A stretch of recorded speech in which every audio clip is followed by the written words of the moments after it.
hole, going to skip through it, get a first down, rush it outside, and he's gone. Stretch play, Angus Moss, his first carry. He's going to cut it upfield. The senior is in the end zone for a Portsmouth touchdown. Caught for first down, Helton runs a man over at the 10-yard line and carries another with him into the end zone. A dive play for Connors. He's into the second level, and he's into the end zone. Green grass and white stripes ahead. Tagliaferro is going to score 56 yards out. Meanwhile, handoff and look out. To the house, Emmanuel Poe, the senior, will not be caught. That's up. He's going to burst to the right side. He's inside the 20, inside the 10, and inside the end zone for a touchdown.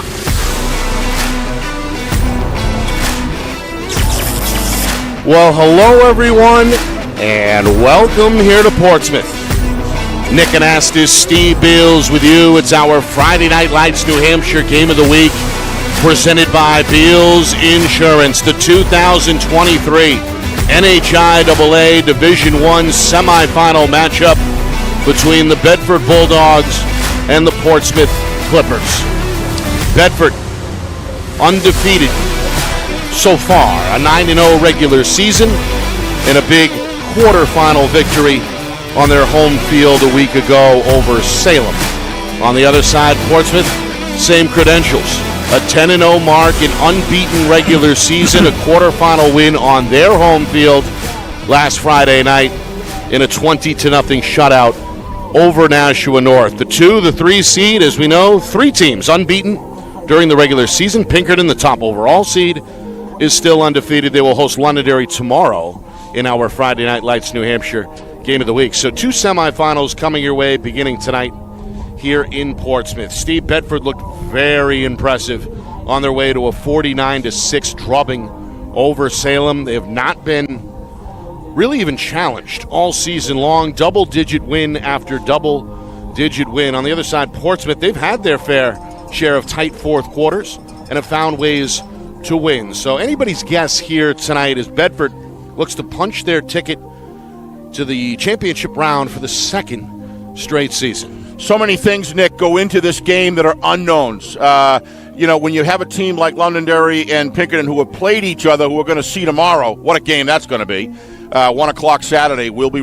playing it live. When you look at this game tonight, Aiden Thomas goes out of the game last week in a sling. Certainly looks, to your point, Nick, earlier as you're talking pre-air, that it looks like that Gedney is going to get the start. And he certainly showed last week that he is a formidable backup quarterback. And I thought he showed a lot of elements that showed command and leadership of the team where they kind of gathered around him. That's going to be a big key tonight, obviously. I think that is the largest or the greatest issue that goes into this game. On the Bedford side, we continually hear that I call it chatter that they haven't played anybody, that they have dominated everybody that played by wide margins. That speaks volumes to me of how strong this team is. I don't know if you can find a weakness in this team on any phase of the game. They're solid as a rock. Portsmouth, though, brings together, I honestly believe, the best defense by a considerable margin that Bedford will have looked at. So they will be tested, but there's no more after the game tonight. If Bedford is able to kind of gain the margin over them and come out with a large victory or a victory period, they're going no more talk about that stuff anymore because they have played one of the 4 iron members of the league because Portsmouth's defense is the real deal. We're finally down to the Final 4. Last point, I really think that it's important for Portsmouth to be able to move the sticks early because I think in this game, if they can't manage the clock or to some degree control the clock, I think that they're going to get into trouble early, and then that's what Bedford does best, is once they start playing downhill, look out. Temperature. Couldn't ask for better weather tonight here in mid-November, about 60 degrees. There is a strong breeze. Yes, there is. Blowing in from the south at about 10 miles an hour. All right, we'll take a break. When we come back, we'll get Steve's keys to the game, the coin toss, the national anthem, and then football coming your way at the top of the hour. Bedford and Portsmouth here in this D1 semifinal. Coming up next, you are watching our Friday Night Lights New Hampshire Game of the Week, presented by Beals Insurance. Our broadcast today, as it always is brought to you by Beals Insurance Agency, with locations now in both Bedford and Londonderry. Whether you need home, auto, or business insurance, Beals Insurance will get you both the price and quality coverage that's right for you. Just call 603-471-9999 or visit BealsInsurance.com to request a free quote and start saving money today. Again, that's BealsInsurance.com. How can you reach your team's fundraising goals at no risk and no cost? MG Sports offers a variety of products to make your team's fundraiser a success. Their products include tickets and discount cards to hundreds of local businesses. MG Sports now has a digital platform where athletes can raise funds in the comfort and safety of their own home. Don't waste another season. Raise more funds than ever before and become another football program in New Hampshire that sets fundraising records every season. MG Sports, fundraising made easy. Visit mgsportsfundraising.com to start raising money for your team today. The New Hampshire Tomahawks promote the highest level of club lacrosse competition, not just in the state, but in the country. Looking to get recruited? Director Chris Cameron keeps an open dialogue with the nation's top college lacrosse coaches. Over 400 New Hampshire Tomahawks alumni have played at the college level, including the ACC, Big East, Big Ten, Ivy, NESCAC, NE10, and more. The New Hampshire Tomahawks coaching staff has over 100 coaches, including current high school varsity and college coaches. The Tomahawks offer training for players of all ages, clinics, camps, and leagues, along with spring, summer, and fall elite teams. So play with the best. The New Hampshire Tomahawks, showcase and development for college lacrosse. Visit NewHampshireTomahawks.com and girls.nhtomahawks.com. Hey, I'm Chad, the owner of New Hampshire iPhone Repair. We're New Hampshire's most trusted and affordable repair shop for your iPhone, iPad, iPod, and even Android needs. Don't worry, we're affordable, reliable, and we back our parts with a lifetime warranty. And do you know what the best part is? No, what? We can repair your phone while you wait. I know, that's why I'm here. Oh, I know, Mrs. Green. Here's your iPad, good as new.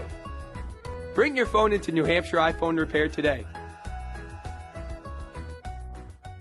Buy local and save big. For over 26 years, Spectrum Monthly has been providing great local offers from businesses in New Hampshire and Massachusetts, delivered to your mailbox every month. Spectrum is chock full of savings from your favorite businesses. From local restaurants and retail stores to entertainment, fitness, and home improvement services. You'll have easy access to thousands of dollars in savings, including exclusive offers for Spectrum readers. Every month, enter our readership contest for a chance at winning cash and local gift certificates. Spectrum Monthly, no one brings you better offers. Welcome back here to Tom Dobney Field in Portsmouth. Nick Anastas, Steve Beals with you. It's our Friday Night Lights New Hampshire Game of the Week, presented by Beals Insurance, one of two Division I semifinals to be played this weekend. Of course, we'll bring you live coverage of tomorrow's affair between top-seeded Pinkerton and their arch-rival Londonderry, which comes your way at 1 o'clock. Well, both these teams already with a postseason victory under the belt. Portsmouth a week ago, despite losing their starting quarterback against Nashua North, they prevail over the Titans 20-0 and are on the verge of their first D1 championship appearance. Bedford, of course, they won the whole thing last year as a 10 seed. Ended up as the 3 seed, despite an undefeated record, played host to Salem, and put the Blue Devils to bed early on their way to a 49-6 victory in the quarterfinals. Nick, you just can't help but coming into this game realizing these teams have never even come close to playing each other in this whole campaign. And when you're undefeated, both teams, it really kind of amps up the anticipation of what's going to happen when that first ball is kicked and they're on in for the remaining 48 minutes of playtime after that. You start looking at what the keys could be in this game, Nick, and to me, it's overwhelmingly ball control in games like this become critically, as far as ball security, I should say, are critical. So we get past that. You can't fumble it. You can't throw interceptions. And the decisions that you make in all 3 phases of the games have got to be relatively conservative as it relates to respecting the defenses from the offensive side. You need to respect the defense's capability. The defensive backfields on both of these teams are absolutely first-rate, outstanding. That's going to play into this game. Who's going to flinch first? Secondly, Bedford is got to be able to continue the blocking, downfield, backside, and point of attack blocking that we witnessed against Salem last week. It's critical that they're going to need to do that because this defense from Portsmouth is a lot better than what we saw last week, at least in that particular game. I thought Salem just really struggled with getting things together. That was not the case with Salem throughout the rest of the year.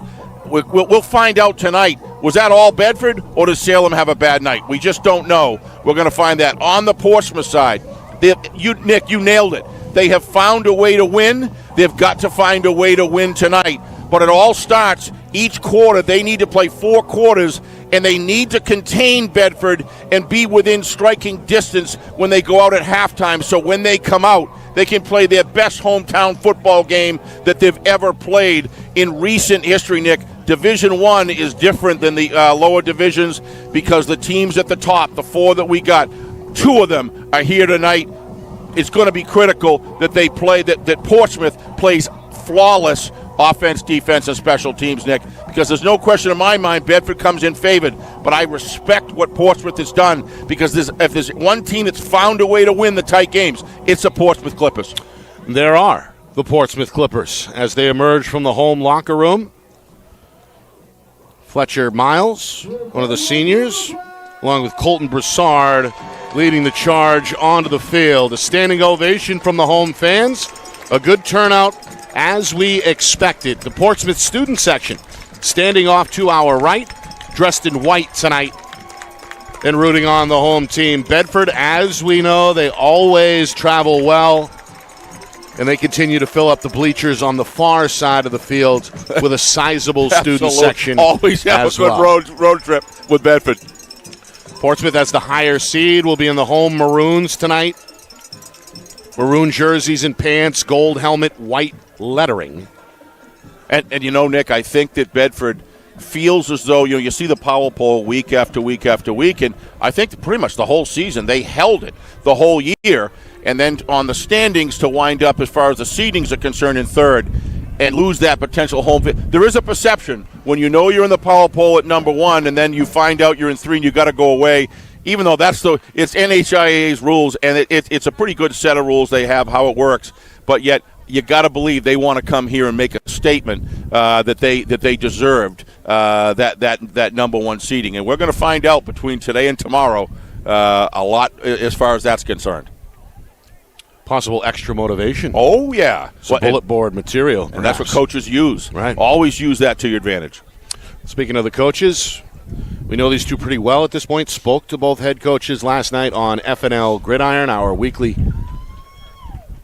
show, which airs Thursdays at 6. You can watch that, of course, on our YouTube channel, FNLNH Media. Captains meeting at midfield. Of course, Coach Matthews, arms crossed on the far side, seemed relaxed when we spoke with him last night.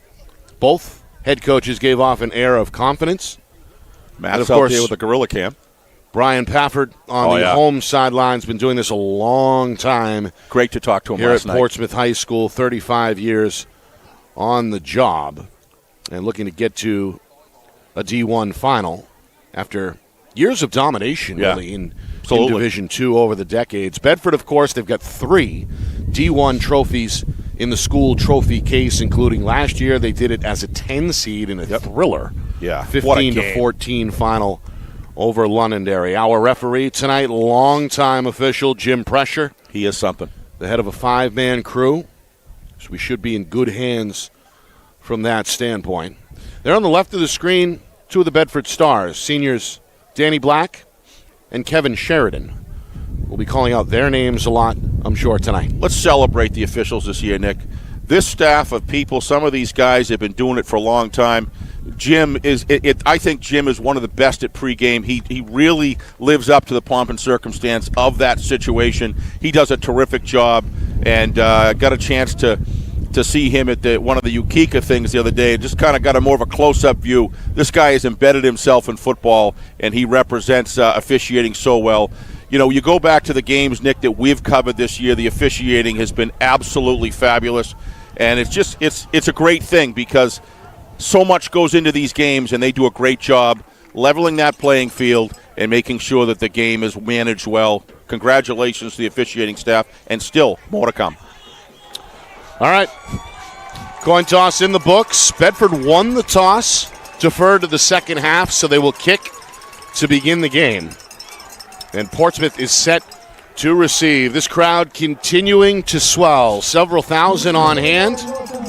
And again, a gorgeous night here in mid-November. Temperature right around 60 degrees with a brisk wind of about 10 miles an hour, although it feels a little stronger than that. All right, let's go down to the field where the national anthem will be performed. Is the band here tonight? We'll find out. So, yes, they're seated off to our right. They are terrific. They will play the anthem from the stands. So we'll step aside for the national anthem.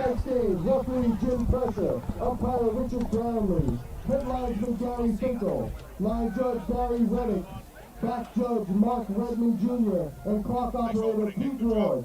And now, ladies and gentlemen, we ask that you please rise if you are able for our national anthem. Performed tonight by the Portsmouth High School Marching Band under the direction of Mr. Eric Gagnon. Anyone wearing a hat or cap, please remove them at this time.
Well, there it is, the national anthem. Job well done by the Portsmouth High Marching Band. And that sets the tone here for the opening kick. Nick Anastas, Steve Beals with you. It's our Friday Night Lights New Hampshire Game of the Week presented by Beals Insurance. If you haven't done so, hit the subscribe button. And you'll be in the know the rest of the way. Of course, we're live tomorrow as well in Derry for Londonderry at Pinkerton, which comes your way at 12:45 Eastern Time. All right, we are ready to rumble here at Dobney Field as both teams are out on the field here. As I mentioned, Bedford, they won the coin toss and deferred to the second half. I believe they won the toss against Salem and elected to receive a week ago, so a little bit perhaps of a different strategy here out of the gate from Coach Matthews and his staff. Coach Matthews was clear on our Gridiron program last night, which, folks, if you want to watch that prelude to the game tonight, it's still on our YouTube channel, so check it out. But you're right, Nick. Zach Matthews was clear last night. Every game is different. Everything's new on the table to strategize against the individual opponent he's playing. Thought he did a good job explaining that, of how they approach the game.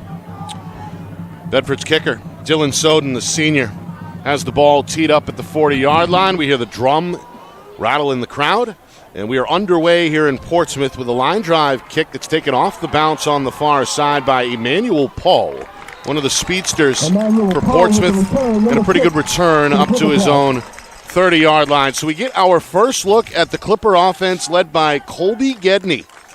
5'9", 150-pound senior quarterback playing in absence of Aiden Thomas, who was the senior all year long, left last week's game against Nashua North with an upper body injury and is not likely to see action tonight, although he is in uniform on the sidelines, so we'll see what happens at the quarterback spot for Portsmouth. No, he's actually not, Nick. He's actually that's him in the black sweatpants there. He's in a sling. So okay, so he is in street clothes. That makes more sense.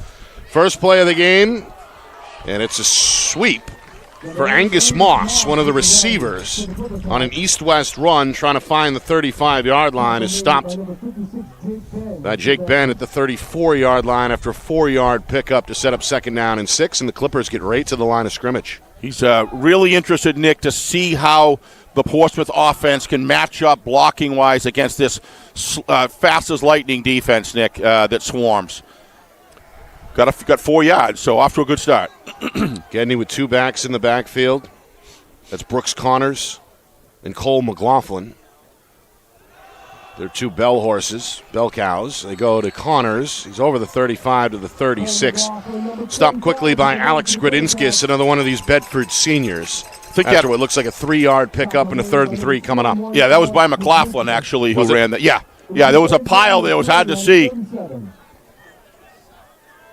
So Ben with the tackle. So these are those key times, Nick, where they've got to execute against Bedford. Every minute that you can take the clock and keep it in your offense, especially against a team like Bedford, is going to be to the Clippers' advantage. Gedney going to call the play at the line of scrimmage. 3 receivers set, 2 to the strong side right. Bedford showing blitz, 4 down linemen. On 3rd down and 3, it's a low snap. The handoff is up the middle for Connors, and it looks like he's a yard or so short. No, I trying think to find the 4-yard line. Oh, I spoke too soon. Yeah, he does get it. Got a second effort there to move the sticks. So 3 run plays out of the chute for Coach Pafford, and Portsmouth has their first down. If you look at Connors, the way he drove right past the line to gain there, he's a heavy back, and he's going to be able to match up against these great defenders from Bedford. He did right there. He got the yardage he needed. Big first down that the Clippers need to start the campaign. Second tackle for Gradinskis, who's in the middle of that defense.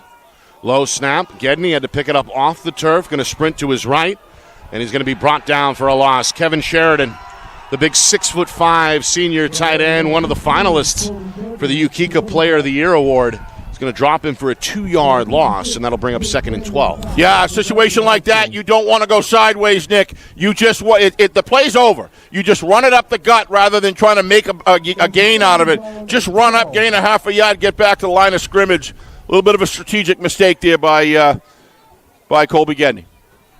So 2nd and 2. Nearly 3 minutes in first quarter. Can't go backwards against this defense. Opening drive here for Portsmouth. Again, it's Brooks and McLaughlin, the dual backs. Bedford going to bring some outside pressure. Portsmouth counters with an inside run.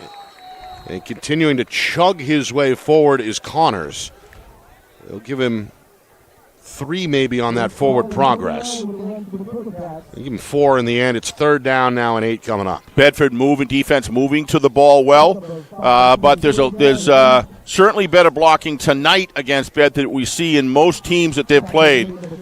We'll see how that works out here, but that loss on the quarterback drop there was crucial. 3rd and 7, we'll see what they do. If they can get it close to 50-yard line, it'll be a very interesting call by Coach Pafford and his offensive core. Eli Goomis, the first to hit Brooks there in the hole, is given credit for the stop. Now Gedney looking over to the home sideline. Coach Pafford in direct communication with his senior quarterback. Changed up the play. On 3rd down and 7. Bedford threatening to rush 6 they may have got delay a game. And wow, that's costly. The call. It'll cost Portsmouth 5. It's our first penalty of the game as we hear from referee Jim Pressure for the first time. When I use the term flawless, Nick, that offense is going to have to play flawless. That's an example right there.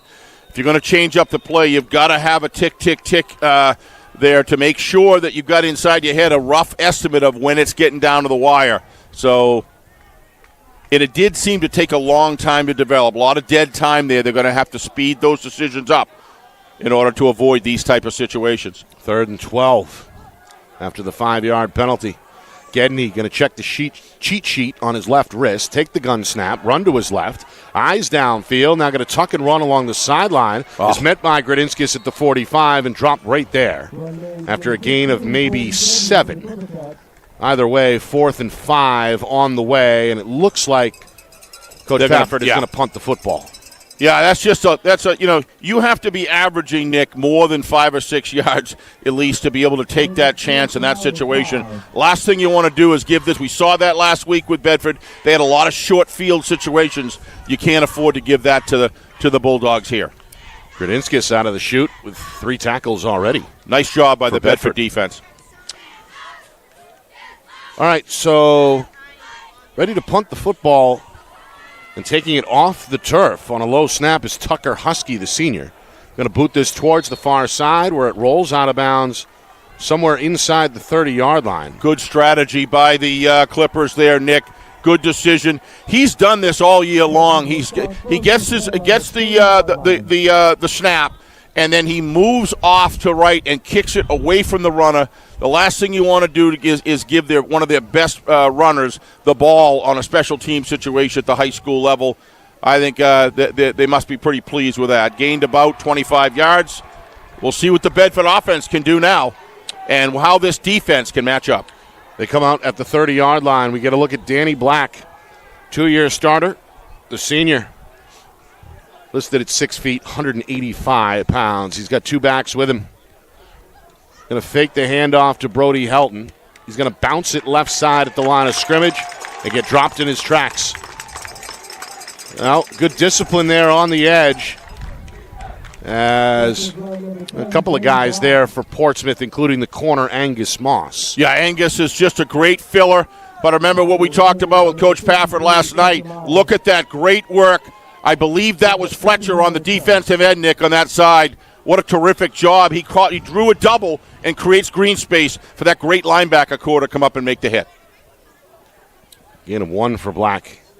And now a 2nd down and 1. The throw, it's low, but it's caught by Luke Soden. And he's got himself very close to a 1st down. He's over the 40. Yeah. They're going to spot him, I think, at the 41-yard line. So a gain of 10 there to pick up a 1st down. You're going to look at this. There's a missed assignment here coming out. Great job by Bedford. Great execution.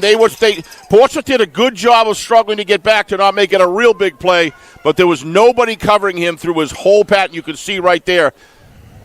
Look to me like that the corner has got to follow him outside, Nick. The safety's got to come in towards the hashes, and just missed it there.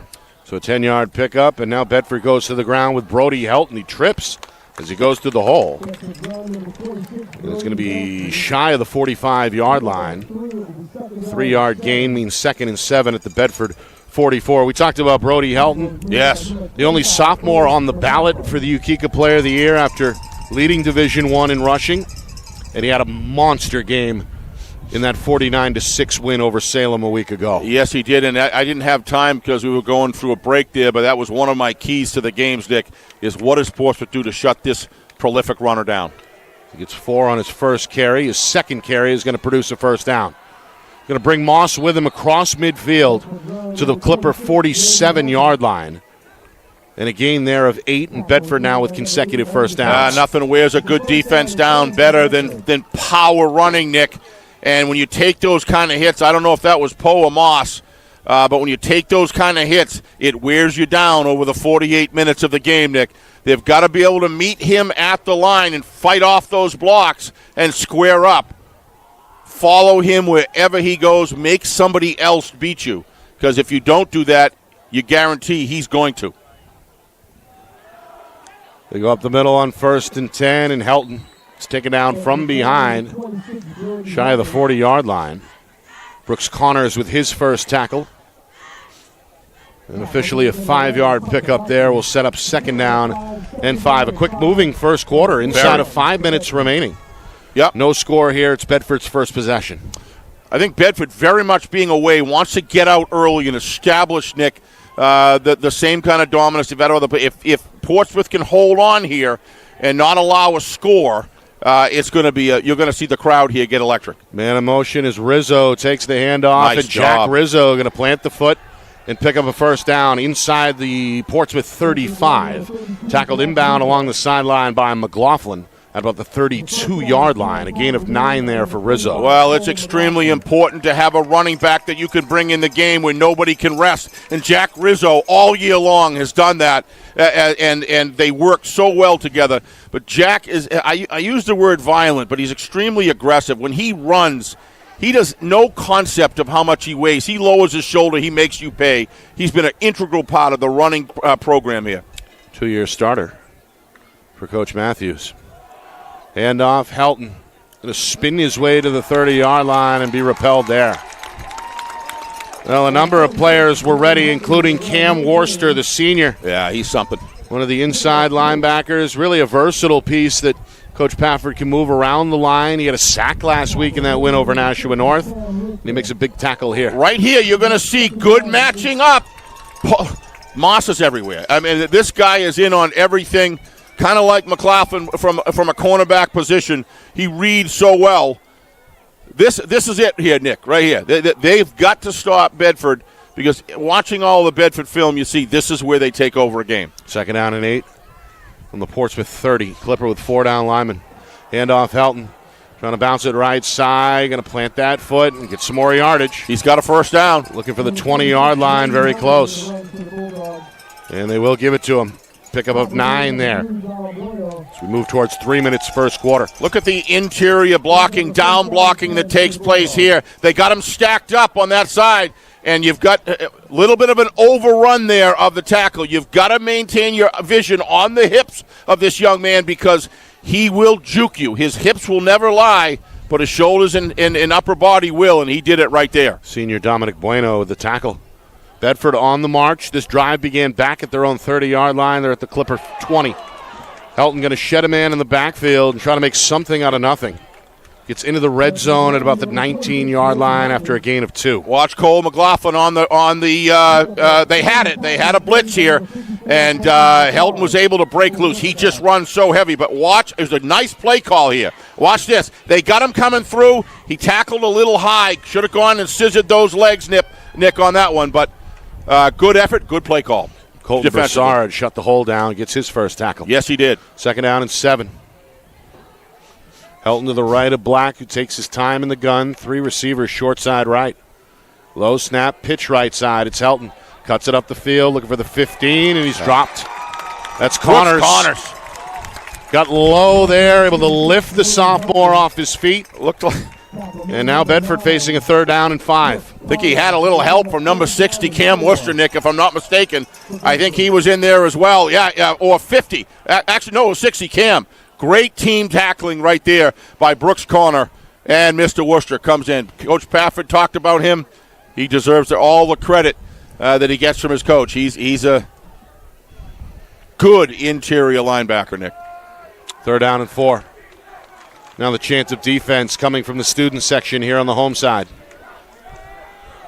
Bedford with a pistol look. The setback is Helton. We get a whistle here. Timeout.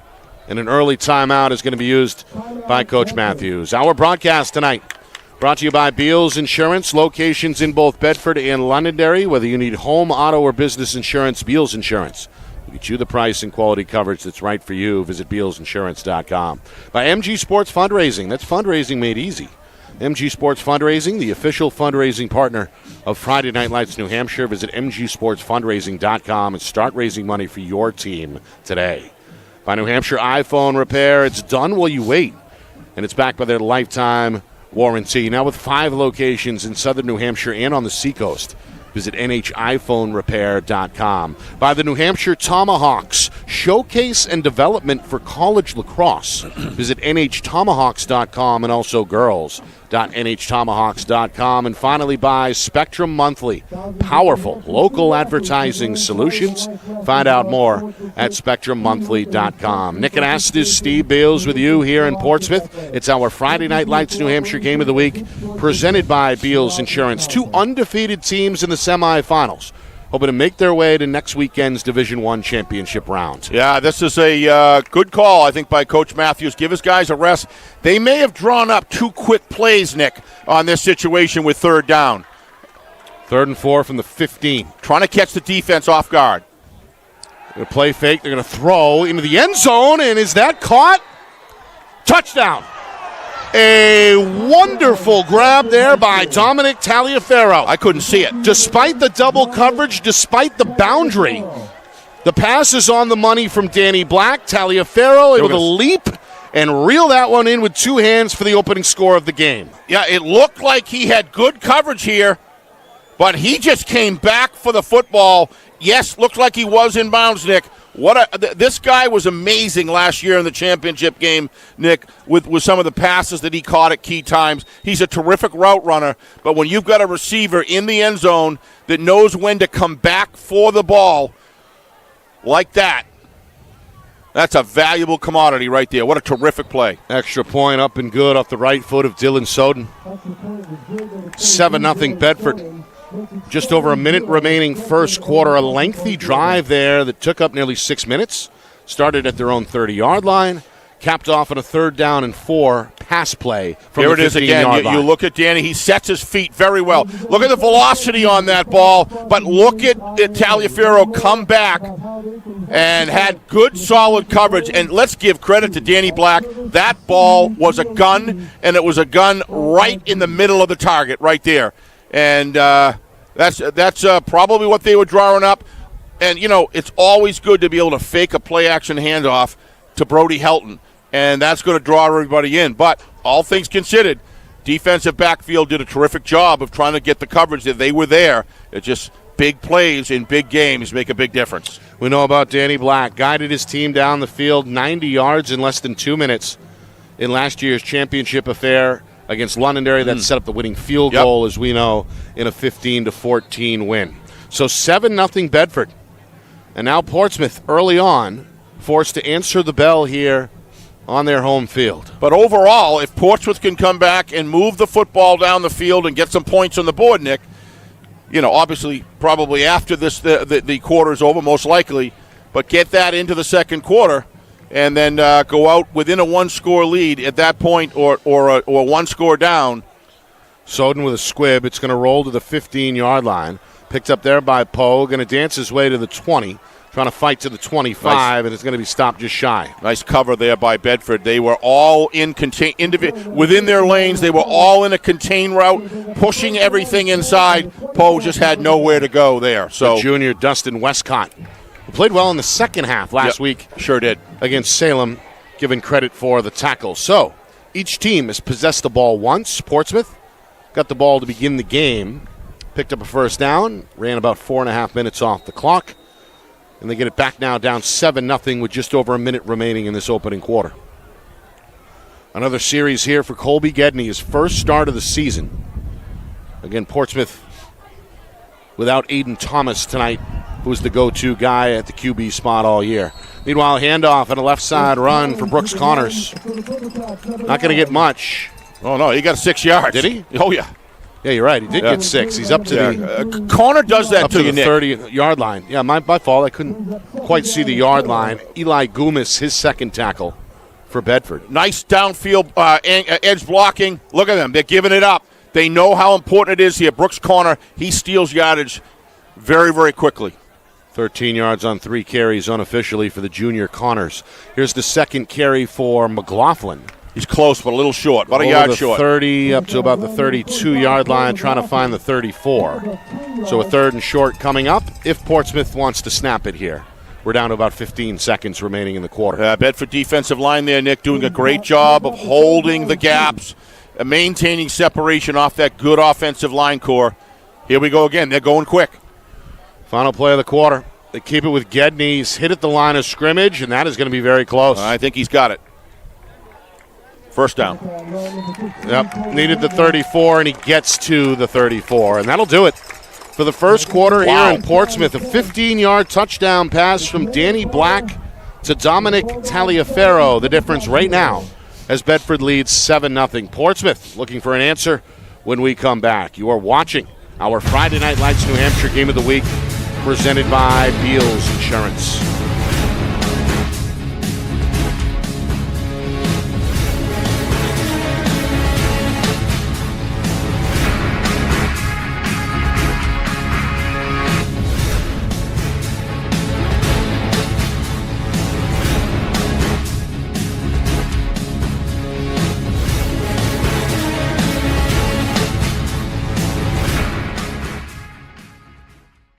Our broadcast today, as it always is brought to you by Beals Insurance Agency, with locations now in both Bedford and Londonderry. Whether you need home, auto, or business insurance, Beals Insurance will get you both the price and quality coverage that's right for you. Just call 603-471-9999 or visit BealsInsurance.com to request a free quote and start saving money today. Again, that's BealsInsurance.com.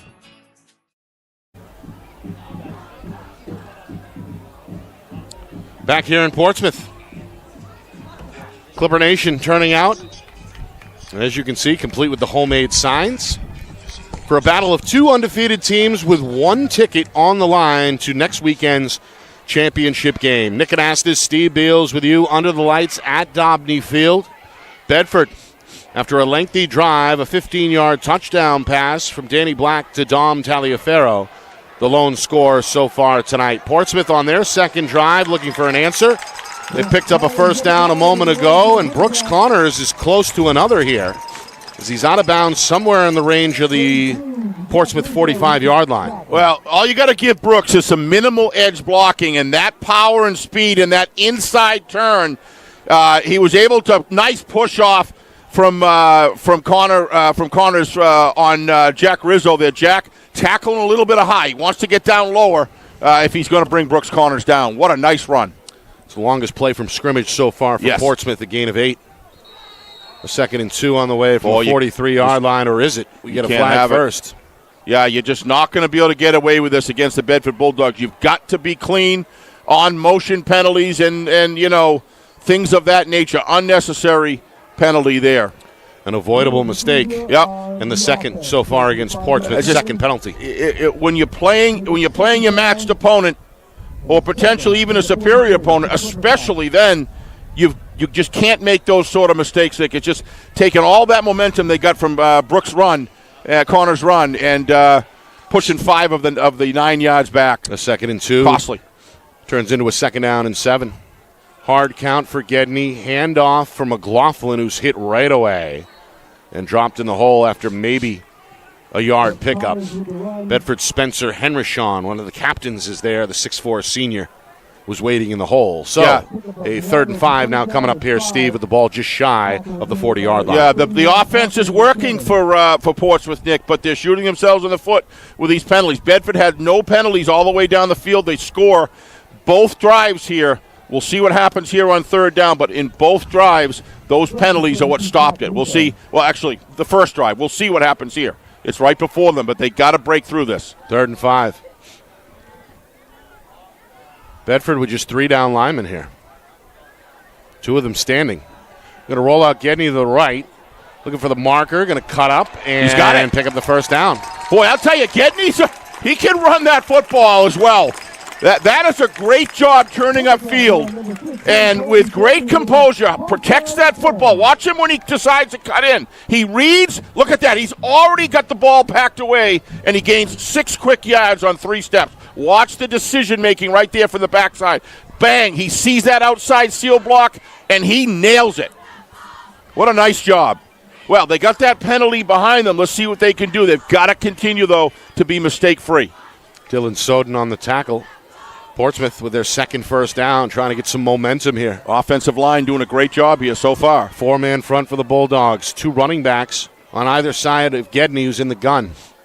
3 receivers set here. Long count. Now a handoff. Brooks, left side run. Shakes loose of Soden. Cuts it up the field. Has a first down. And is spun down at the Bulldog 40-yard line after a 12-yard pickup and another Portsmouth first down. Bear in mind, Brody Helton is a sophomore, and this young man's a junior. These guys are marquee runners. Watch him lower his shoulder right here. Watch. Bang. Just completely runs over the linebacker. Needs triple support in order to bring him down. If they're going to win this game, that's what they're going to have a lot of, Nick. The edge blocking and the interior blocking by this offensive line is impressing me so far tonight. And we know how big of a runner Brooks Connors is. Yes. 6'2", 215 pounds, and only a junior. Nearly 3 minutes in, 3rd quarter. Portsmouth trailing 7-0, but on the march at the Bedford 40. Handoff McLaughlin, again sheds the initial tackler. And a second effort is going to pick up maybe 2 or 3 yards. Met by a wall of white after that, including Gumas, who's been active here defensively for Bedford. Yeah, but Nick, it's 4 almost 5 yards here, 4.5 yards on that carry by McLaughlin. He's so powerful. That leg drive gets him another 2 yards. Watch. He's hit right there, and then watch. He's able to drive for 2 more yards. You would have seen it on the side. These guys came to play. Both of these teams are demonstrating why they're here undefeated. The seniors do not want this one to be the last one. No. McLaughlin, of course, in that class, and he picks up 4 on the carry. Meanwhile, Gedney taking his time here on the upcoming 2nd down and 6. The ball to Bedford 36. They go to Connor's left side. Going to follow McLaughlin around the edge, pick up a first down. Knocked out of bounds inside the 25-yard line after another gain of 12. Nobody's done this to Bedford, Nick, all year. Nobody. I've watched all the games on film. Nobody has done that. But give Portsmouth credit. They're getting this edge blocking on that left side. Look at that block. Oh, I wish I knew the number. Look at Moss out there nailing a block as he gets into the secondary. It's going to force Bedford to use their second timeout here of this first half as Coach Matthews trying to reevaluate things on the defensive end with nearly 4 minutes gone by in this second quarter. Colby Headley is doing a great job, Nick, with cadence. I don't know if you're seeing it. Yep. His cadence calling, he's very deliberate about it, and he's a very mature thinker. And every time he's using cadence to try to get that offensive line, that split-second edge, to get on their blocks and get angle sides. Coach Matthews looks a little concerned over there, but he's got himself a heck of a football team. But he's playing a heck of a football team here, too. Great job by McLaughlin downfield, taking on, I think that's Grudinskis that he took on there, Nick. That left side blocking is outstanding, and boy, have they got the right guy to do it. Yeah, they paved the way there collectively. And that timeout doesn't hurt the Clippers at all. They're able to get water and rest to their key players here. So Bulldogs a 7-0 lead. The touchdown came in the late stages of the first quarter. Final 2 minutes. Danny Black to Dom Taliaferro to give Bedford this 7-0 lead. But the Clippers moving the football here on their second drive. 4 minutes. Which began back at their own 25-yard line. You were saying that earlier, Nick. This game is rolling. Just 3 possessions so far total between these two teams. That's right. 1st and 10 from the Bedford 23. Portsmouth threatening to get into the red zone for the first time tonight. They go to McLaughlin right side, and Goomis and company say no way. Goomis, Rizzo, Soden, all on the spot there. And that timeout seemingly did some wonders. Yeah, it did. And this is a great job by Eli. Look at Jack Rizzo coming in, fighting his way through the tackle. What a great job by Jack Rizzo to hold on. He's tackled him on the hips that time. Jack's got to tackle low like that. He does that. He's just going to keep on improving. What a terrific job on defense there. Rizzo, 4 tackles here early. Grudinskis, 4 tackles. Goomis, 4 tackles. All unofficial. 2nd down and 12 after the 2-yard loss. Again, it's a 2-back set. And out of the gun, they keep it with a quarterback. It doesn't fool anyone. The ball is on the ground. Bedford's and Bedford says they have it. They do.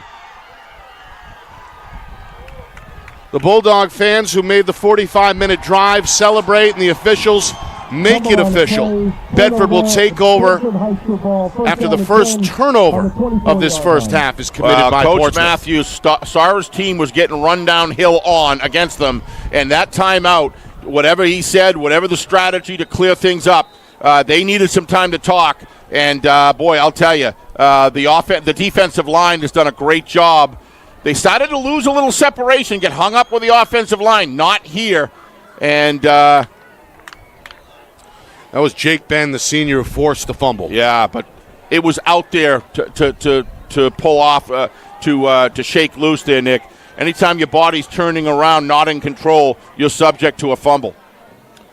So a promising drive ends with a turnover. Bedford takes over, and on first down, they go nowhere. Yeah. Brooks Connors out of the second level, able to get into the backfield.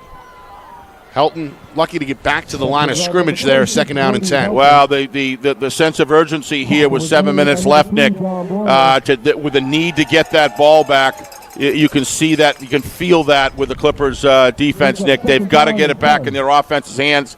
That's a tall order against here, but that was a good start as far as the line. Bedford, big turnover right there. Bulldogs come up with the takeaway and now face a 2nd down and 10 at their own 25. Against the loaded box, going to run an end around here. Nice cover and there. Not much. I believe that was Alec Corriveau. It was. Who ripped off an 88-yard touchdown against Salem. Just took too long to develop, Nick. Watch here.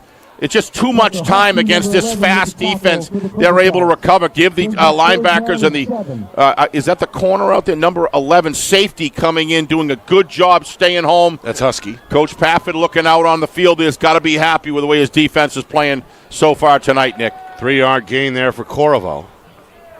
So a 3rd down and 7 is Portsmouth hoping to force a 3 and out here if they can get a stop as we hit the midway point, 2nd quarter.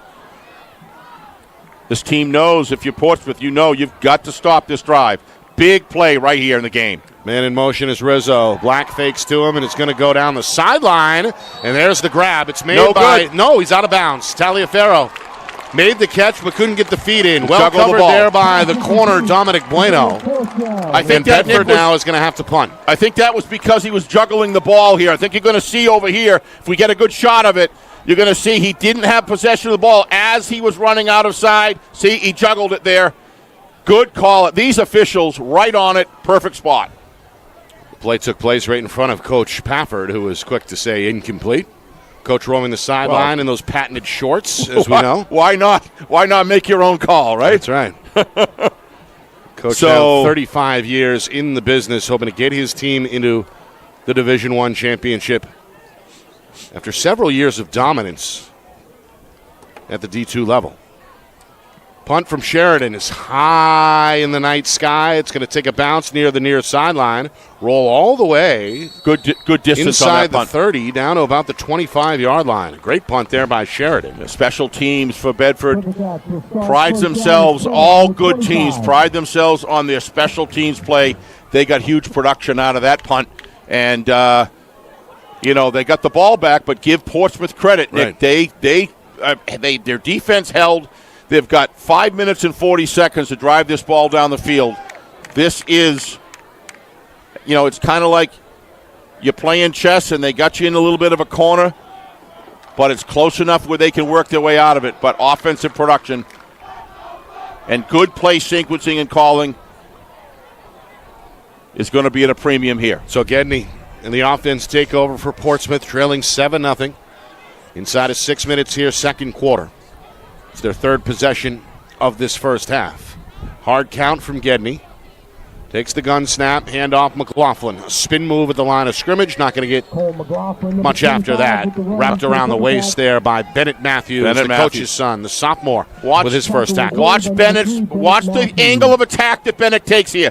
Look at that. Maintains outside position, but is in the athletic position to be able to grab and scissor the legs on the inside move. What a terrific job. Very disciplined. That's out of another sophomore in this football team. Talented Great class, work. Talented. As we know. That's good training right there and execution. 2nd down and 8. Clippers again get right to the line of scrimmage. And then a long snap count here. Handoff, Brooks, left side run, met at the line. Trying to lean forward, but is pushed back. Rizzo and Sheridan there for Bedford. Only a gain of 1 on the forward progress. They'll spot it at the Clipper 30-yard line. 5 yards so to go, 3rd right? and 5 is right as we move inside of 5 minutes here until halftime. Yeah, this is if you don't get it here, you're going to leave 4 minutes on the clock, 3:45 for Bedford to get the ball back. This first down for Portsmouth, if nothing else, to be able to control the football to the end of the quarter. Hopefully, if you're Clippers, you want to score. But this first down is as important to me as it gets in the first half. Trying to avoid the 3 and out. Hard count from Gedney. 2-step drop, throw near side, complete. He's Caught got by it. Jackson Jones. And he's going to fight for that first down and get it at the 35-yard line. Who is that receiver? That's Jackson Jones, the senior. Watch Jackson. Split end. Watch Jackson know where the first down marker is. Nothing drives a coach crazier than when you give a guy a pass and he's falling short. He was right where he needed to be. His field awareness there. The rest of his team could think about what a terrific route and a nice pass by Gedney. First down, that's critical. Portsmouth needed that. Luke Soden gets credit for the stop. Portsmouth, a much-needed first down. 1st and 10 from their own 36 officially. Boy. And now another flag. And a false start here coming against the Clippers. We've now seen 3 penalties in this first half, all against Portsmouth. Yeah, but give the credit to Bedford's defense for not flinching, Nick. Their discipline on the defensive line. That happens with tremendous amount of practice and high expectations that these sort of penalties, you can't go off sides. You got to hold your position. Bedford hasn't gone one time over the line on these good cadence calls. Right. They may have lost a little bit as far as positioning with giving the benefit to the offensive line, but that's better than giving up 5 yards on a penalty. Terrific job. 1st and 15, clock resuming. Continuing to tick down towards 3 minutes. Goomis and Sheridan, the standing bookends for Bedford. Moss in motion.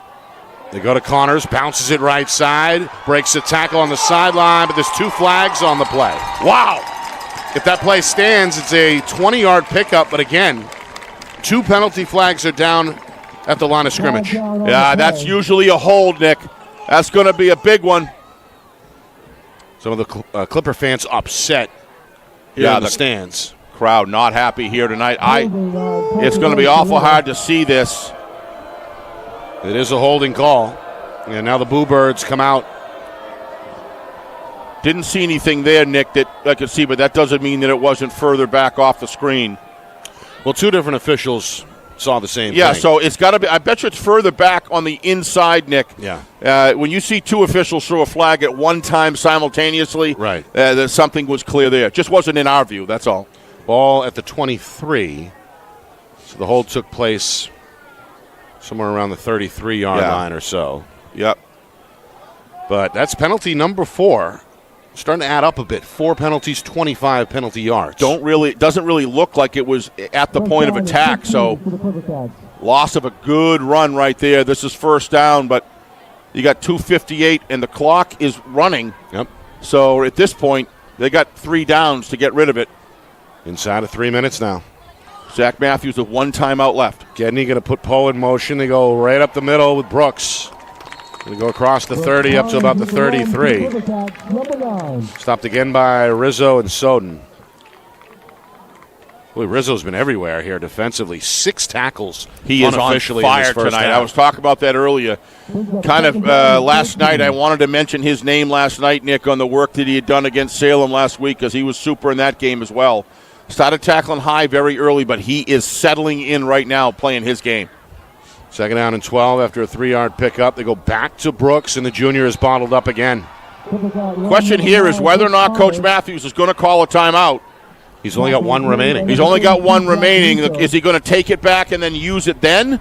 Or is he going to try to stop the clock here and buy himself some time? 3rd and 11 coming up. We're now inside of 2 minutes. Also, from a strategy standpoint, I'm interested in seeing how aggressive with play calls that the Clippers are going to go on this, Nick, or are they going to set on it and trust their defense? My guess is they're going to trust their defense and they're going to try to get a good, productive kick to put Bedford back. Definitely don't want to give get a run back on if they kick after this because they can't get a first down. Yeah, 3rd and 11 is different than 3rd and 1. Absolutely. We got a timeout here by Portsmouth. So Coach Pafford is Why not? Think about just that, perhaps. Why not? With 90 seconds remaining. Yep. Coach Matthews, again, with 1 timeout remaining. Portsmouth is now down to 2. Coming up at halftime, full recap, stats, highlights, analysis, plus a preview of tomorrow's other Division I semifinal between Londonderry and Portsmouth. So a lot to get to coming up at the break. Can't wait for that game. I mean, I couldn't wait for this game. I was talking to Matt in the airport before he was flying home for to do the games here, and he just said he can't even control himself in the terminal. I said, well, you better. That's a place you want to control yourself right there. And it was a lot of fun. And the anticipation coming up for everybody here. This crowd, we haven't even talked about it. This crowd is massive. Yeah. They're all the way around the back of the field. There's got to be 2,500 people here. It's continued to swell throughout the first half. And that includes, of course, a strong showing unbelievable from the Bulldog fans who made the drive east from Bedford. Absolutely. They came strong tonight. Well, again, this one, Portsmouth opened up with the football. Took about 4 minutes off the clock, picked up a first down, punted the football ultimately, and then Bedford strung together what ended up being a 70-yard drive that was capped off by a 15-yard touchdown pass from Danny Black to Dom Taliaferro, and that is the lone score so far. Portsmouth had a promising drive going earlier in the second quarter, but lost the fumble in the Bedford red zone. 3rd down and 11 now. Out of the timeout, Coach Pafford going to stay conservative with McLaughlin, who gets 2 on the run. He's stopped by Sheridan, and now Coach Matthews will use Bedford's final timeout. Yeah, but from Portsmouth's standpoint, I like what they did. They got their guys rested, ready to play, get all your personnel in place for the kick, run the ball. If you get a first down, you stay on. But if you don't, you're ready to punt the football, and you're well rested, get your personnel in place. On Zach Matthews, Coach Matthews' part, I think he played it as well as he could play it. You want to know what is close to when you're going to get the football back. He wanted to see what was going to happen, then stop the clock. He's got a minute 24. Let's just say there's a few 10 seconds goes off the clock, got about a minute. And but with this defense, it's going to be a tall task to score. But Bedford is got a lightning offense. You never know what's going to happen. But it's if this goes in 7-0, we got ourselves a football game here because although Bedford deferred, I'll bet you Coach Matthews is thrilled that he's getting the ball to open up the second half. Yeah, could double down here if they can get a late score in the final 84 seconds. We got a long 84 seconds here. It's far from over. Anything can happen. All right. Portsmouth will punt here, facing a 4th down and 9. The football is at the Clipper 37. I doubt you're going to see a run back here if Portsmouth can successfully kick it, where I think they're probably going to kick it away from the runner. Saw one punt earlier from Tucker Husky that was aimed towards the sideline. Yep. It's a clean snap and a pretty good kick. It's going to, again, angle towards the sideline and roll out of bounds inside the Bedford 35 at about the 33-yard line. 7 seconds go off the clock. So $1.17 to work with for Danny Black in this prolific offense. So I don't know how much Coach Matthews has to lose. My guess is he's probably going to try to get some a receiver in some green space, probably in the center of the field, run down there, spike the ball, and at that point re-strategize. He just can't. He doesn't have any timeouts left because he called them earlier, both of which were primarily called because the Portsmouth defense on one play was shutting them down. One drive. Okay, here we go. 1st and 10 from their own 33. Black in the gun. Helton to his right. 2 receivers strong side right. They're going to roll right. Now they're going to throw left. It's a wide receiver screen. It's Taliaferro. Skips by one player and gets leveled at the 40-yard line after what looks like a 7-yard pickup. A big hit by Stone Karnowitz. Well, 6'1" senior came in and hit him high. If you're a runner or receiver with a ball, last thing you want to be standing up there while somebody's got your legs under control because you've got some defense pursuit that's going to come in and hit you hard. Quick snap, quick throw, nice and quick catch here made near the sideline. Taliaferro, another grab. He's going to step out of bounds after Bedford picks up 16 there and another first down. Taliaferro's been busy. He had the touchdown grab, as we know. And now back-to-back catches here has got his team with some momentum. They spot the ball at the Bulldog 49. Clock continuing to tick, although it shouldn't have. That should not have been a running clock. As soon as Taliaferro went out of bounds, that clock should have stopped. Correct. So the officials, I believe, are going to add some time here. It was 47 when it started? I think it was 47. They're going to talk it over. Referee Jim Pressure in the middle of that huddle. Jim's been there, done that plenty of times in his career. Yep. It looks like they're going to do it. 42. They're going to bring 42 seconds back on. So Bedford will take that for sure. So 42 seconds. Danny Blacks has thrown 2 good passes here. Yep. Got him at the 50-yard line. I think this play is going to tell a lot about what's going to happen the rest of this half, Nick. My guess is he's going to try to get inside the 40-yard line with an out pattern or something like that. Because at this point, if he gets tackled in the middle of the field, the clock's going to just burn a lot. But both coaches with one eye on that clock. 42 seconds remaining. And now ready to go. Black, same set, 3 receivers, 2 right side with Helton to his right. Going to fake to Helton. He's got plenty of time. Going to tiptoe to the left. Now tuck and run. Looking for the sideline. Oh! Big hit by Sheridan on the block effort. They're going to mark Black out of bounds at the Portsmouth 45-yard line. Brooks Connors is not happy about that. Let's see if that was in the back or not. I don't know how it couldn't have been, but the official was right there. So let's see. No, great job getting the front of the best plate on that block. No, I think the official got that right, Nick. That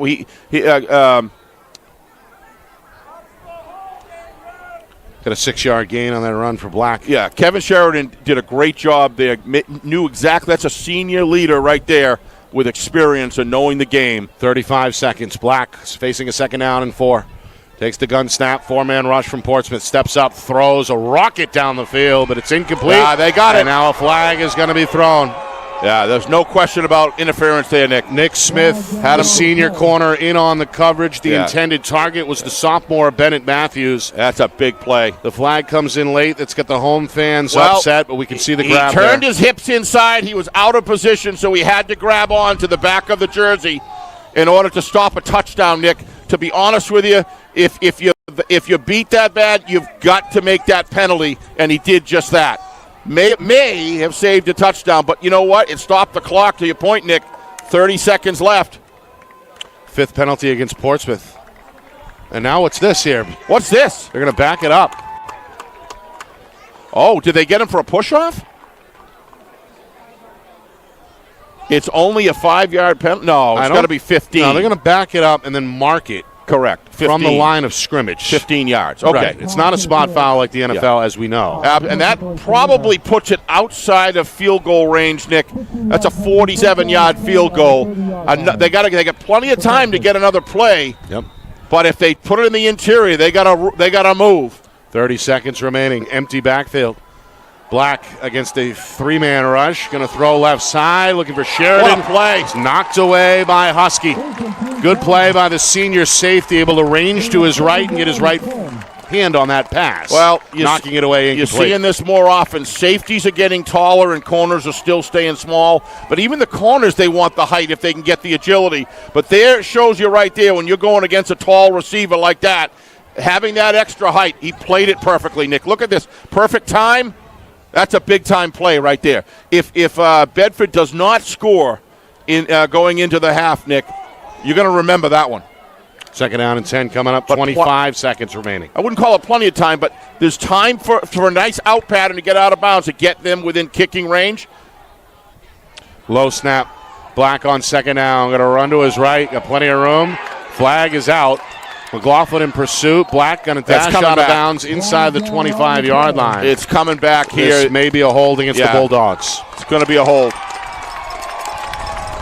That's got this Portsmouth crowd in a frenzy here.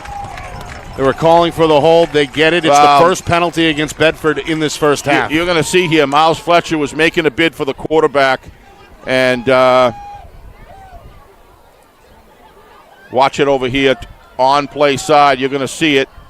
No, they're not going to see it here. I think it was on the weak side. It was on the weak side. I apologize. Yeah, he went the other way. That's right. So we're not going to see it there. Maybe there's another camera that got it, but obviously they're going to be following Danny Black. So this puts a little bit of a monkey wrench in Coach Matthews' plan here. Is now the football is at the Portsmouth 40-yard line. Bedford down to 17 seconds. Coach Matthews without a timeout.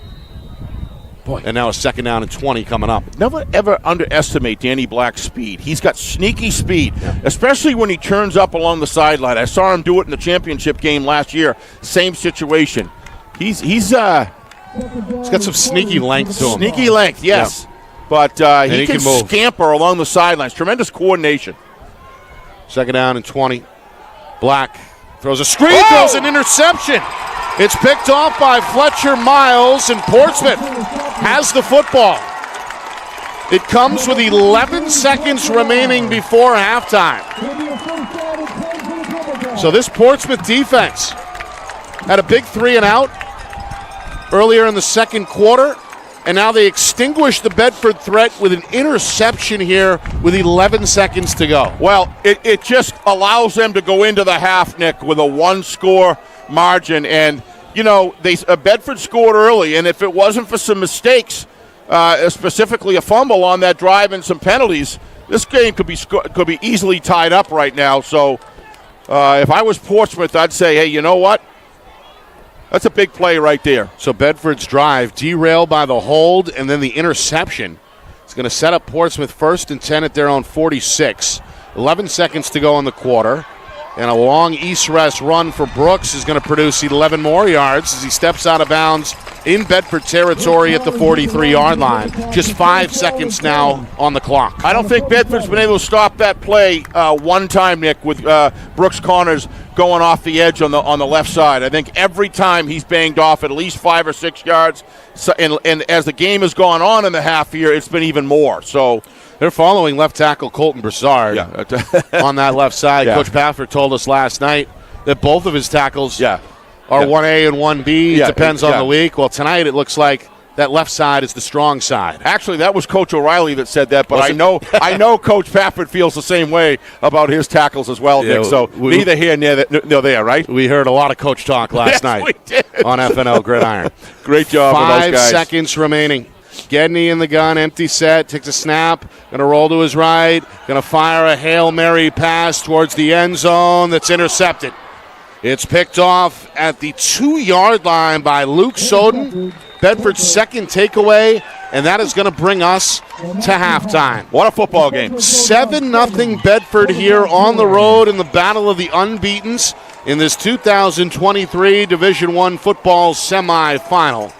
Bedford set to receive the opening kick of the second half, but Portsmouth hanging around. Despite 2 giveaways on offense, the defense keeping them right in it. No question about it, Nick. This game is living up to the expectations that I had hoped for, and that is 2 awesome defenses going at it against their opposition on the offensive side and just doing a stellar job. This game boils down to, in my opinion, 2 things. One, an outstanding, well-sequenced, well-run drive that Bedford had down into the end zone, and an unbelievable throw and catch by the battery of Danny Black and Taliaferro. What a terrific job there.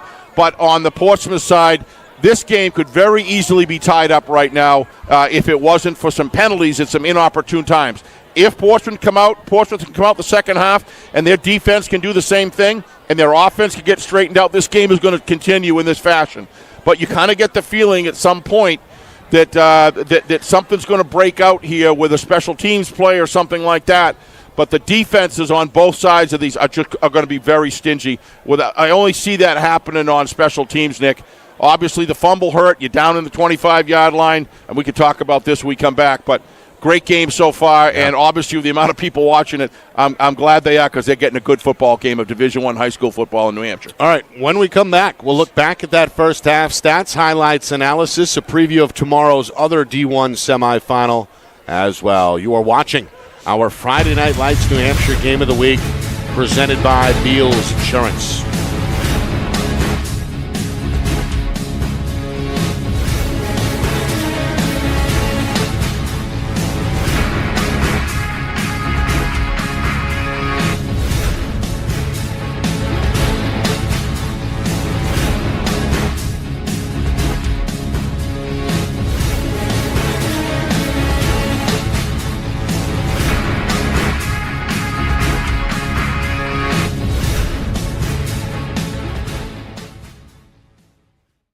Broadcast today, as it always is brought to you by Beals Insurance Agency, with locations now in both Bedford and Londonderry. Whether you need home, auto, or business insurance, Beals Insurance will get you both the price and quality coverage that's right for you. Just call 603-471-9999 or visit BealsInsurance.com to request a free quote and start saving money today. Again, that's BealsInsurance.com. How can you reach your team's fundraising goals at no risk and no cost? MG Sports offers a variety of products to make your team's fundraiser a success. Their products include tickets and discount cards to hundreds of local businesses. MG Sports now has a digital platform where athletes can raise funds in the comfort and safety of their own home. Don't waste another season. Raise more funds than ever before and become another football program in New Hampshire that sets fundraising records every season. MG Sports, fundraising made easy. Visit MGSportsFundraising.com to start raising money for your team today. The New Hampshire Tomahawks promote the highest level of club lacrosse competition, not just in the state, but in the country. Looking to get recruited? Director Chris Cameron keeps an open dialogue with the nation's top college lacrosse coaches. Over 400 New Hampshire Tomahawks alumni have played at the college level, including the ACC, Big East, Big Ten, Ivy, NESCAC, NE10, and more. The New Hampshire Tomahawks coaching staff has over 100 coaches, including current high school varsity and college coaches. The Tomahawks offer training for players of all ages, clinics, camps, and leagues, along with spring, summer, and fall elite teams. So play with the best. The New Hampshire Tomahawks, showcase and development for college lacrosse. Visit NewHampshireTomahawks.com and girls.nhtomahawks.com. Hey, I'm Chad, the owner of New Hampshire iPhone Repair. We're New Hampshire's most trusted and affordable repair shop for your iPhone, iPad, iPod, and even Android needs. Don't worry, we're affordable, reliable, and we back our parts with a lifetime warranty. And you know what the best part is? No, what? We can repair your phone while you wait. I know, that's why I'm here. Oh, I know, Mrs. Green. Here's your iPad, good as new. Bring your phone into New Hampshire iPhone Repair today. Buy local and save big. For over 26 years, Spectrum Monthly has been providing great local offers from businesses in New Hampshire and Massachusetts, delivered to your mailbox every month. Spectrum is chock full of savings from your favorite businesses. From local restaurants and retail stores to entertainment, fitness, and home improvement services. You'll have easy access to thousands of dollars in savings, including exclusive offers for Spectrum readers. Every month, enter our readership contest for a chance at winning cash and local gift certificates. Spectrum Monthly, no one brings you better offers.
Halftime here in Portsmouth. Bedford leading Portsmouth by a score of 7-0. Nick Anastas, Steve Beals with you here in this 2023 NHIAA Football Division I semifinal. The winner will play a week from tomorrow in the state championship round. Bedford, the defending champs, undefeated, 9-0 in the regular season. Big win over Salem in the quarterfinal round, hoping to do it a second straight year. Whereas Portsmouth, after several years of success over the years in Division II under head coach Brian Pafford, trying to punch their ticket to a D1 final for the first time. That one started promising for Portsmouth. They received the opening kick. They picked up a first down on that opening drive, took over 4 minutes off the clock before a penalty derailed the drive, and they ended up punting the football away. Bedford then pieced together a 70-yard drive that took over 6 minutes off that first quarter clock, capped off by a 15-yard pass from Danny Black to Dom Taliaferro. Extra point was good, 7-0 our score after one. Second quarter, Portsmouth pieced together what may have been their best drive of that first half, but lost the football as they approached the red zone. His quarterback Colby Gedney was stripped by Jake Ben of Bedford, and the Bulldogs came away with the takeaway. However, Portsmouth would return the favor at the tail end of the half. Inside the final minute, an interception thrown by Black, picked off by the lineman Fletcher Miles, with just 11 seconds remaining on the final play before halftime. A Hail Mary was intercepted by Bedford's Luke Soden. So the takeaway battle being won by Bedford through that first half, 2-1. The penalty battle as well goes Bedford's way. Only one flag was thrown against Bedford, a holding on that final drive. Portsmouth, meanwhile, 5 penalties for a collective 40 yards. Some stats from that first half, unofficial, of course. Brooks Connors, 10 carries, 60 yards for Portsmouth as he was the bell cow. Cole McLaughlin was held in check, only 14 yards on 7 carries. For Bedford, Dom Taliaferro, in addition to that 15-yard touchdown grab, also had catches of 7 and 16. So he's got 3 for 38 at the midway point. And defensively, Bedford's Kevin Sheridan with 4 tackles. Alex Grudinskis with 4 tackles. And again, unofficially, Jack Rizzo is the clubhouse leader with 6. Steve, your thoughts? I think let's start from the back going forward. Jack Rizzo has played a tremendous half, Nick. Like I said in the beginning, he was tackling a little high on the first 2 tackles. He missed one of them. He was still able to get the second one down, but he settled right in and he's been a key part of that defense. As far as I'm concerned, it's 1-1 in turnovers. That other interception doesn't really count. That's just a Hail Mary trying to go in there and happen to fall in the Bedford guy's hands. But it was irrelevant as far as the games are concerned. So the turnovers have really been pretty obviously even in my mind, 1-1. To me, the difference here is that one drive that Bedford was able to stay clean and penalty free, and have a great. We're able to get into the end zone with that great passing arm of Danny Black, and just a great comeback grab by Taliaferro was just the difference in the game. And it's really that close. Portsmouth had their opportunities, but to your point, Nick, 5 penalties for 60 yards. I would argue those 60 yards, probably 40 or 50 of them were at very inopportune times for the Clippers, and they cost them their drives and slowed it down, that momentum they had. But last point, I'll call an attention to Zach Matthews' timeout when his team was getting run against pretty hard. And Coach Matthews and I'm sure Sean Donahue was involved in that as well, got the defense off the field, gave him a good talking to, gave him a little rest. Get yourself planted, get yourself based. This is what we're going to do. And 2 plays later, they take the ball, Nick. Absolutely. Yep. Tomorrow, we've got the other half of the bracket coming your way. The other D1 semifinal, Londonderry and Pinkerton. A highly heralded rematch from week number 4 in the latest chapter in that long-running rivalry. We get underway at about 12:45 Eastern Time. 1 o'clock is the kick. Yeah, one more thing. Colby Gedney. I mean, he's done everything you could ask a quote-unquote backup quarterback. Clearly, Coach Pafford in his comments last night knew and said all along, this is a tough decision to hand off the starting position to either one of these guys. Well, now we can see why. Gedney's come in, and he has not hurt this football team. He's run hard every time. The 160 pounds is played like 180, 190, and he's commanding, doing a good job with the cadence. A couple of those delay of game penalties were just because he had to wait to get the second play in. In one case, it may have been a third call in. I don't know. But overall, if any team to have a backup quarterback like this guy in a game like this against a team like Bedford in the conditions like this, where all the marbles are on the table, he's not letting many of them roll off, if any. Both teams unbeaten during the regular season. Of course, Portsmouth was guided throughout the campaign by senior quarterback Aiden Thomas. He went down last week against Nashua North and is in street clothes tonight. And, of course, Portsmouth 9-0, despite having to claw their way back. Yeah. In a couple of those Sometimes games. that's good, though, you know? Right. Builds character. Teaches you how to win a tight one. Bedford never had that problem. They blew out everybody on the schedule, including Salem last week in a 49-6 battle. So this one is tight. 7-0 as we close in on the start of the third quarter. Nick Anastas, Steve Beals with you, along with several thousand here at Tom Dobney Field in Portsmouth. A festive atmosphere. Again, the Clippers, they're known for their success over the years under Coach Pafford, primarily in Division II. And it would be, I believe, a first for the school to make an appearance in the state championship, at least in recent memory. And then, of course, on the other side, Bedford trying to get back to the big stage for the second straight year. That was our friend, of course, Roger Brown, the founder of the New Hampshire Football Report and a senior staff writer at the New Hampshire Union Leader. See a few members of the media here, to say as the least. expected, right? Our friends over at Seacoast Online. the Seacoast Media Group, right? Seacoast Online, of course. Our friends at the New Hampshire Sports Page Right are next next door to us here in the crowd. I believe Joe Marshallana is crawling around field level somewhere as well. BCTV is here with us. BCTV, Bill Jennings and crew. As we know, our old The friends legend. there, so We call him a legend. Bill Jennings.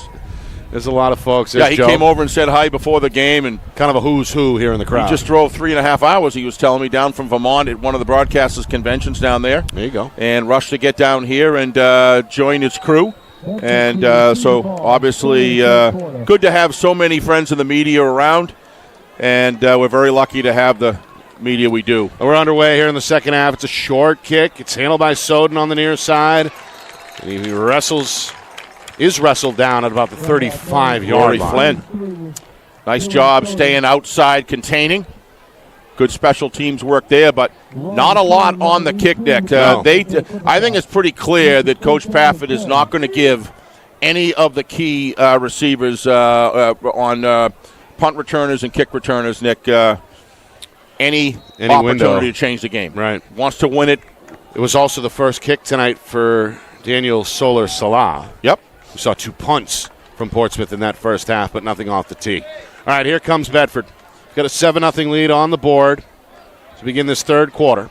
Going to hand to the tight end. This is Sheridan on a right side run. Going to break through the hole and muscle his way over the 40-yard line up to about the 43 for what looks like a gain of maybe 6 to set the table for 2nd and 4. I don't know anybody that enjoys hitting and doesn't care about getting hit as much as Mr. Sheridan does. He loves the game. Wrestled down there by Max Durkin. It's going to be hard to say. It looked to me like it encroachment, Nick.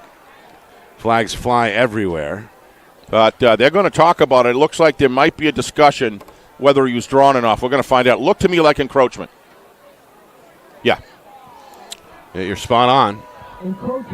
And that should give Bedford a first down. I do spend a lot of times looking at the line of scrimmage, Nick. I just can't help it. Well, that's what an analyst does. That's what a good one does anyway. So appreciate your spot on eagle eye there. Speaking of which, the game management by both of these coaches today in the first half were excellent, Nick, yes, and their staffs. Excellent game management. So a 5-yard Risk penalty, aversion. the 6th penalty of the game against Portsmouth. Only one on the other side for Bedford. 1st and 10, the ball at the Bulldog 48-yard line. Black looks to his left, got two receivers strong side, takes a low snap, pitch right side for Helton, looks for the sideline, met at the line of scrimmage, and dragged out of bounds there by Cole McLaughlin. Well, Helton was somewhat, Steve, held in check in that first half. Like I've never seen all year in the games that I've been able to spend a lot of time. 7 for 28, so he is at 4-0, but yeah.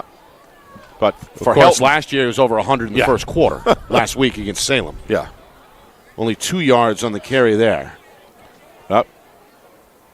Coach Matthews changing up the play. Yeah, he's roaming the sideline. Black now takes the snap out of the gun, fakes the handoff, throws right side. Catch made by Bennett Matthews, the sophomore, with his first grab tonight. It's right near the stick. Yeah, ran a nice route there. He was able to force the cornerback, Nick, because he sprinted out of his stance. And that is a first down. Sprinted out of his stance, Nick, and was able to get the cornerback to play soft. And then he cuts inside. Danny knew it all along. Play by design, and Danny hits a strike. That's Black's fourth completion. On 1st and 10, back to the ground. Helton bounces it left side. Going to cut up the field inside the Portsmouth 40. And has dropped at about the 38. Stopped out of the secondary by Husky. Yep. Defense doing a good job. They wanted him at the line of scrimmage, Nick. They had a chance right there with Dominic Buono, and just wasn't able to catch enough of that jersey to hold him back, and he's able to grab another 4 yards. But nevertheless, defense doing a good job stacking up here and swarming. Back to Helton. Starts right, goes left, and is dropped at the line of scrimmage by Brooks Connors. Yeah, also with a lot of help there from number 60, who's playing a heck of a game, Cameron Worcester tonight. Yeah, I mean, those two guys are going to match up against Brody, even Steven there, because they've got the size and strength and technique and athletic ability to meet him. Connors now with a team-high 4 tackles for Portsmouth.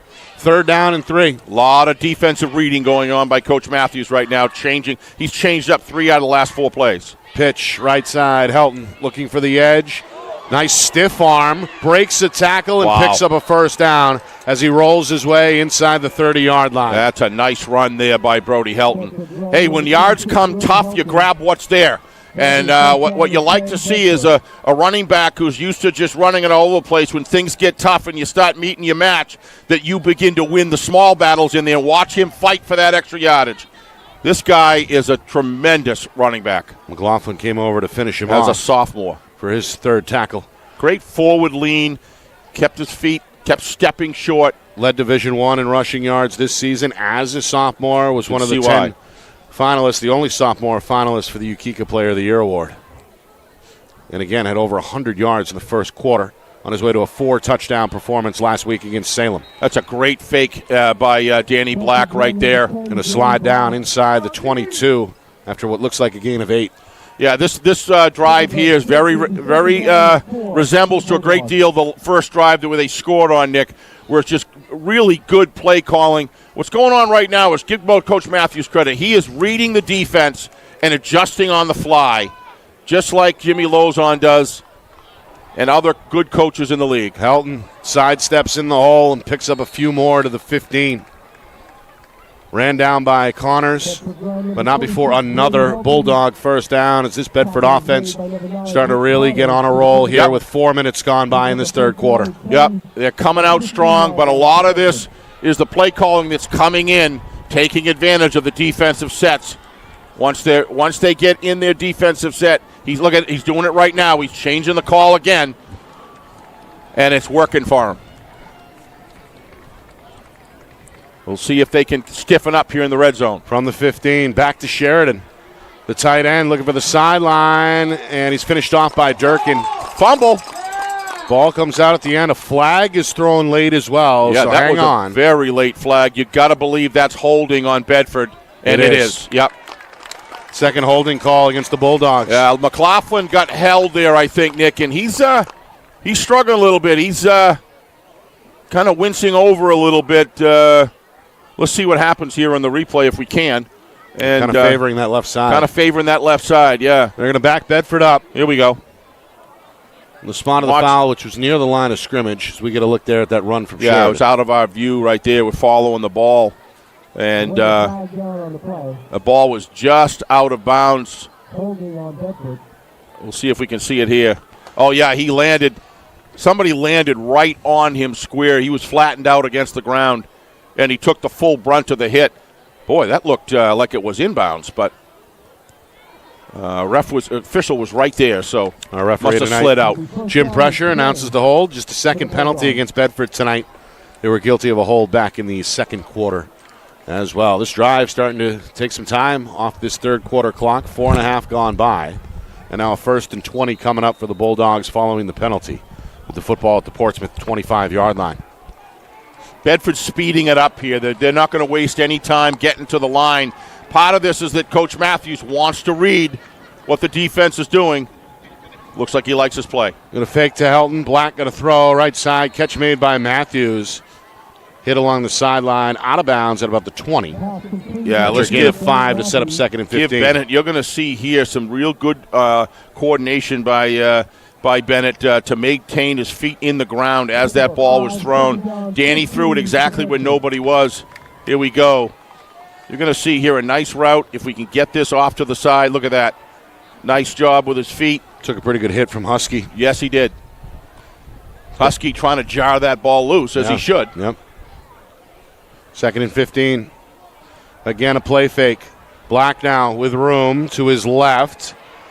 Gets a key block. Going to turn it up the sideline and step out of bounds somewhere around the 9-yard line. I think Bedford got a little break there, Nick. That looked to me like a block in the backside of the shoulder. Very close. Very close, but it could have gone either way. But to me, he was.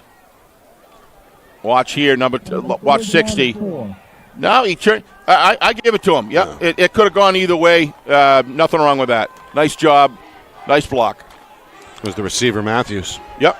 5 minutes gone. Playing himself a good game tonight. And now a chant of defense coming out of this Portsmouth crowd. Bedford trying to cash in here in the red zone. 3rd and 4 from the 9. Black, play fake, calls his own number, runs left side, and is denied at about the 7-yard line. He took a shot right there, Nick, but he gets right up. He's a tough kid. Watch this. You're going to see he runs right into a brick wall right here. Stone Kanekowitz there again. Yep. Got him low, got him high, stopped him right in his tracks. Really got to keep them out of the end zone. This is 4th down, Nick, and they're going for it. Colton Broussard was there as well. This is a big gamble right here, but I like it on the inside because their running game is so powerful. Big spot in the game right here, folks. The crowd stomping on the bleachers. The pitch is to Helton right side. He's going to cut up, break a tackle, and he's in the end zone for a touchdown. Wow. It's an 8-yard touchdown run on 4th down for the sophomore Brody Helton. Not going to be denied there. The Division I rushing champion from the regular season shows you why, as Bedford makes it a 2-score game now at 13-0. Yeah, I said, but Nick, it's a risk, but it's a good risk. Why? Because you've got an explosive running attack with an offensive line. This is the base of their offense, of what they use to beat good teams, Nick. And really aggressive call, but a well-thought-out call. As I said before the play, totally agree with it. Extra point from Soden, drifting right. But it sneaks in the upright, and it's good. So it's 14-0 Bulldogs. There's a difference between the coach playing the percentages because you're strong in an area of your offense versus just say, we need this, I want this right now, but you really don't have the goods to do it. Coach Matthews had the goods, used them, executed the play extremely well. Give the credit to those kids on the field. And that is a big touchdown at this point in the game. There's time to come back, but Portsmouth is really got to put together. When you got a running attack like this, Nick, you can burn clock. This game is going like a shot. Portsmouth's got to come out right now, receive this ball, bring the ball down the field. The Portsmouth defense held Brody Helton to 28 yards on 7 carries in that first half. Helton just doubled his first half production on that drive. 5 carries, 28 yards, including that 8-yard touchdown scamper. Yep. They needed a stop right there.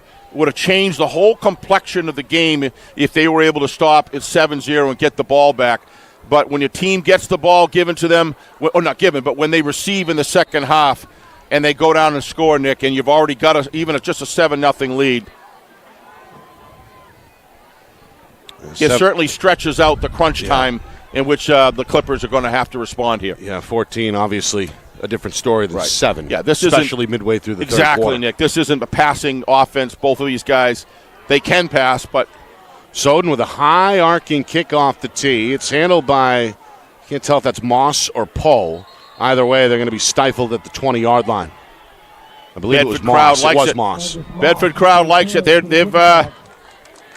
You could hear them over here on the other side. We're on the home side. You could hear them over there on the touchdown. Yeah, hard to tell. They're pretty amped up right now. Really hard to tell who's got the bigger sized fan base here. I don't think there's any doubt. Well, in terms of the crowd in the stands. Oh, right. Well, both the bleachers are about the same size, and they're both about full. I would assume the bystanders, and there's a lot of teenagers behind us who seemingly are uninterested in the game. If you look down the far end there, this is a pretty stacked up group, but Bedford's always travels extremely well. Yep. On 1st and 10, it's Connors. Looks for a hole up the middle and not going to find much. Yeah. As Spencer Henrishon and company are there again for Bedford. Defensive line work here on Bedford and Portsmouth tonight, Nick, has been very good. But Bedford, right now inside, really haven't given. If you took inside the tackles and added up the yardage that Portsmouth's got, it's by far off of the edge. The vast majority of yards you've got is off the edge. Haven't really been able to penetrate the middle. Only 2 there for Brooks. Connors on his first carry of the second half. Now it's Gedney's turn. He's going to go up the middle, across the 25, and leans forward to about the 26. Yeah, really like the way he runs the ball, Nick. He does not waste any time. The only mistake, the fumble was just a situation. He was just twisted all around. Just a great defensive job pulling the ball away. The only mistake I've seen Gedney really make all night, Nick, that comes to mind is the one play where he tried to stretch it wide and got a 3-yard loss instead of doing what he just did right there and bringing it right up the gut. And even that was on a bad snap. Exactly. Gedney had to sit behind regular starter Aiden Thomas all season, getting his shot here in the semifinal in his first start of the year. Meanwhile, this 3rd down and 4 is foiled by Alex Gradinskis. Now with a handful of tackles, comes from the second level to make the tackle 2 yards deep in the backfield. I couldn't tell if this was a blitz. We're going to see it right here. Or it was just a good separate. Look at, he's coming. No, he just busted through the line, Nick. And got a good piece of Brooks Connors' shirt. And -2.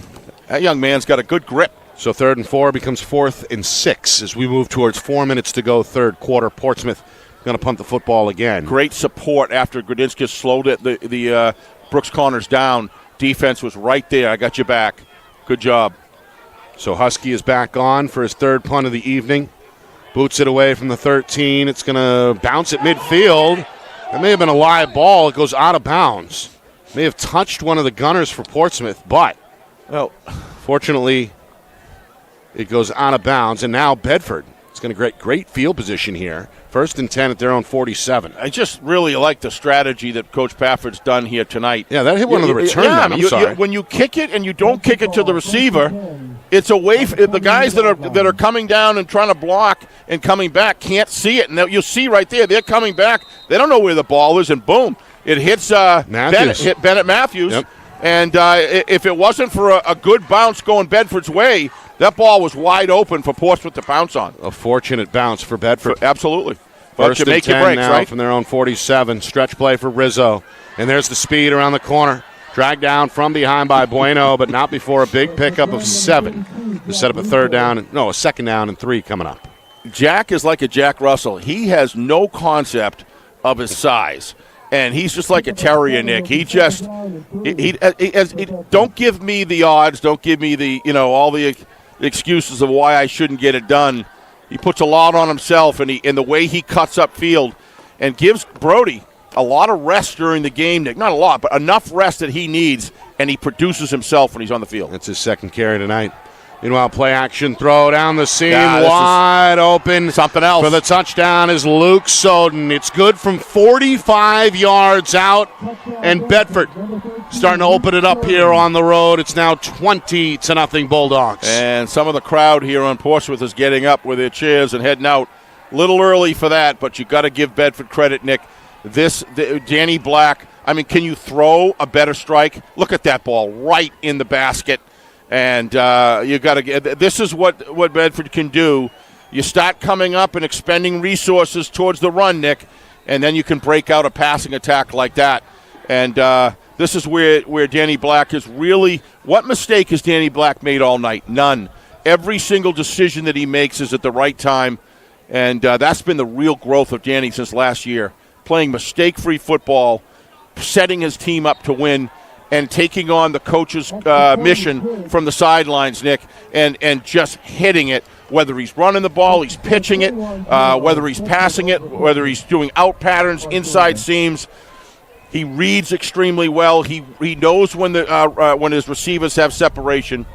He's a high-end quarterback. So that's his second touchdown. Anybody be good to have him. Second touchdown pass tonight. Look at that footwork right there. Wow. Hooked up with Taliaferro at the end of the first quarter to give Bedford a 7-0 lead. That was our score at halftime. Brody Helton on a fourth down scores an 8-yard touchdown midway through this third quarter.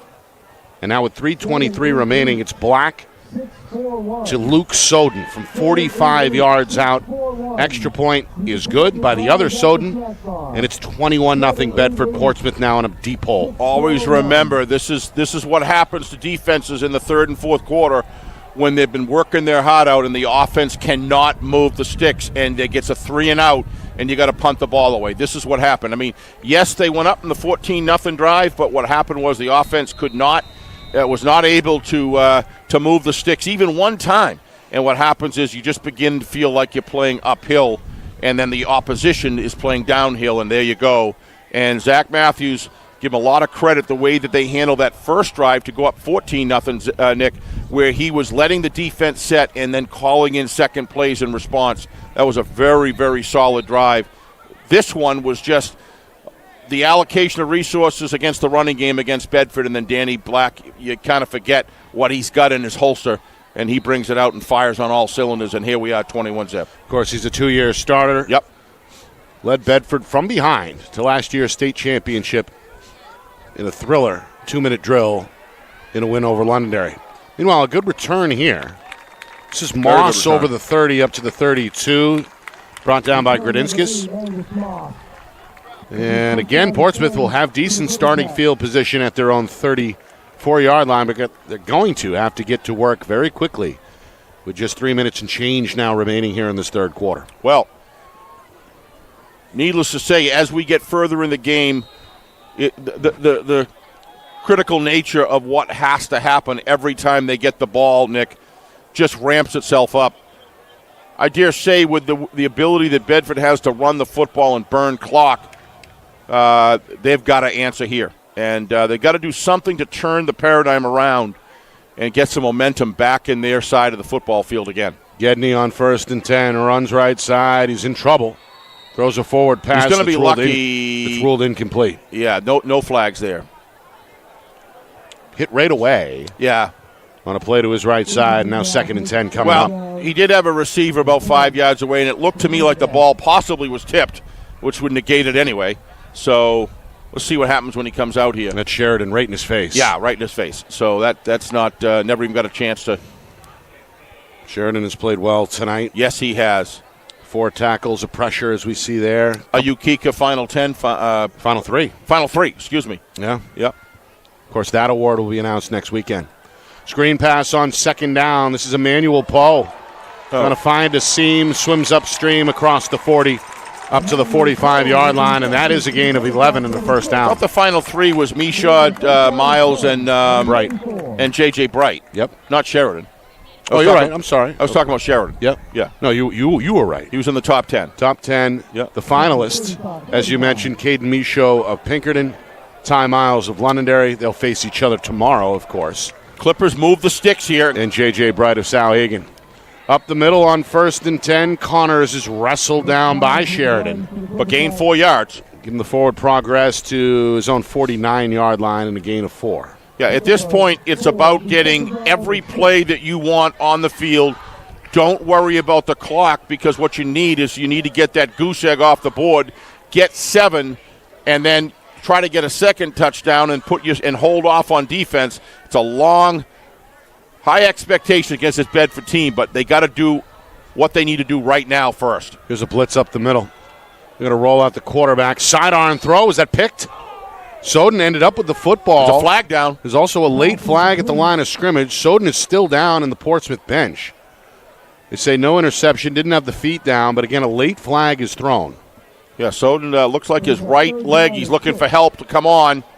That's Dylan Soden. That's the kicker, as we know. And everything was a big bunched part up. of the secondary as well. He's going to hobble his way over to Coach Matthews. Yeah, it's kind of like NASCAR having a race on a quarter-mile track, Nick. It's everything was bunched up. There was a bunch of bodies going 100 miles an hour, and I think Luke twisted down. Watch him. I think he gets twisted down here. Here he is right there. That looks like a pick to me. No. He didn't get the feet down? He didn't have possession? Oh, no, I wasn't saying that. I was watching saying Luke. Incomplete. He may have dropped it on his way to the ground out of bounds, but don't know. Meanwhile, the officials still chatting chatting about Here, the we're going to penalty. see it again. We're going to see it again.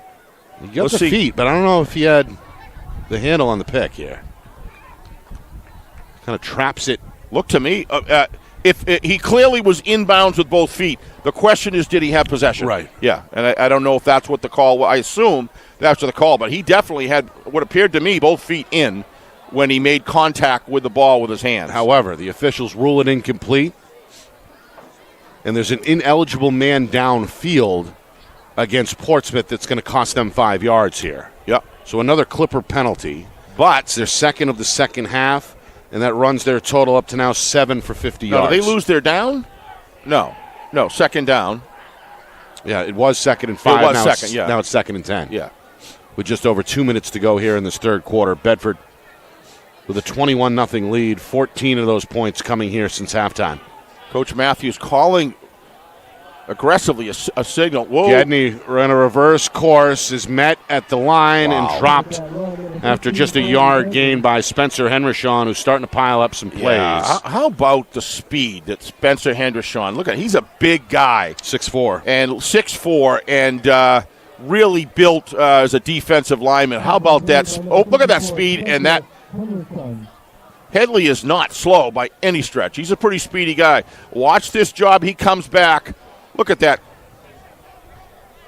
That's a tremendous defensive work right there. Ends up as a 1 yard gain for Portsmouth. Yep. Now a 3rd down and 9. Final 90 seconds, third quarter.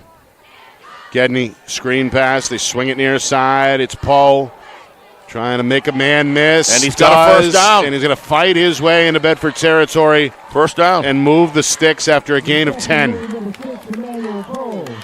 It's a good play by Poe. It's a good football team, Nick. They're just playing another really good football team as well. But this guy is. Look at this effort here, Nick. Look at this. Nice job breaking outside. Good job by Brooks Connors not to clip. And watch this now. This is where he gets the first down right there. Look at this. And he gets that extra yard to reach the line to gain. Eventually brought down by Taliaferro. Second grab for Poe. 2 catches, 21 yards. As we approach the final minute. Big hole right side. Brooks going to leap through it, bounce it out to the outside, and step out of bounds. Where? At about the 35-yard line after a gain of 10.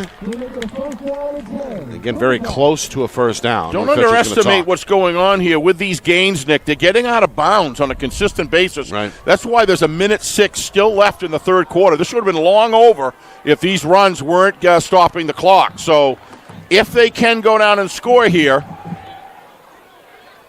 they've got plenty of time to make a stop and then have another full quarter to make another drive down the field. 1st and 10 from the Bulldog 45. Gedney hit as he throws. It's up for grabs, and it's intercepted at the 10-yard line. A leaping pick. Yeah. First mistake he's made.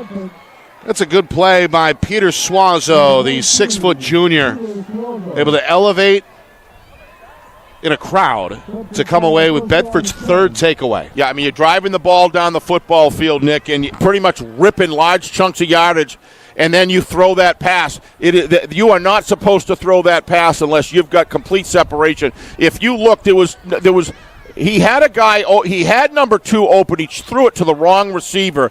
Number 2, Nick Smith was wide open on the outside, and he's just trying to force it and make things happen. That's the wrong. I mean, yes, it's deep in the territory, but who cares at this point? You're down 21-0. Nothing's going to happen unless you have the football and can score on it. That's just a wounded duck. That's not wounded duck, but it's a duck up in the air with double coverage while you got Nick Smith over the far side. Tuck it and run, maintain the football. Took a shot on the release by both Helton and Ben. So Bedford takes over at their own 12-yard line. They go back to Helton. Yep. And the sophomore back to work up to the 15-yard line for a gain of 3. That'll kick this clock back into motion. We're down to 45 seconds. Yeah, it's just when you look at that in so many ways, it's just, look, this young man's done a terrific job coming in. But when you get in those situations in third quarter, it's so hard to do because you want it so bad, and you want to be the one for your teammates to make something happen. But it's those sort of things that I saw Danny Black do occasionally last year that I haven't seen him do once all year in the games that I've seen. And that discipline is a process that takes place. And overall, Headley's done a good job. This may be the final play of the third quarter as Helton is swallowed up at the line of scrimmage on 2nd down and 7. But the damage done. Yeah. Bulldogs, 2 touchdowns put on the board in that third quarter. They widen the gap to 21-0 as we head to the fourth. Bedford looking to punch their ticket to the championship round for the 2nd straight season. Will they do it? Or do we see a comeback for the ages here in Portsmouth? We find out next. We are going to see. You are watching our Friday Night Lights New Hampshire Game of the Week, presented by Beals Insurance.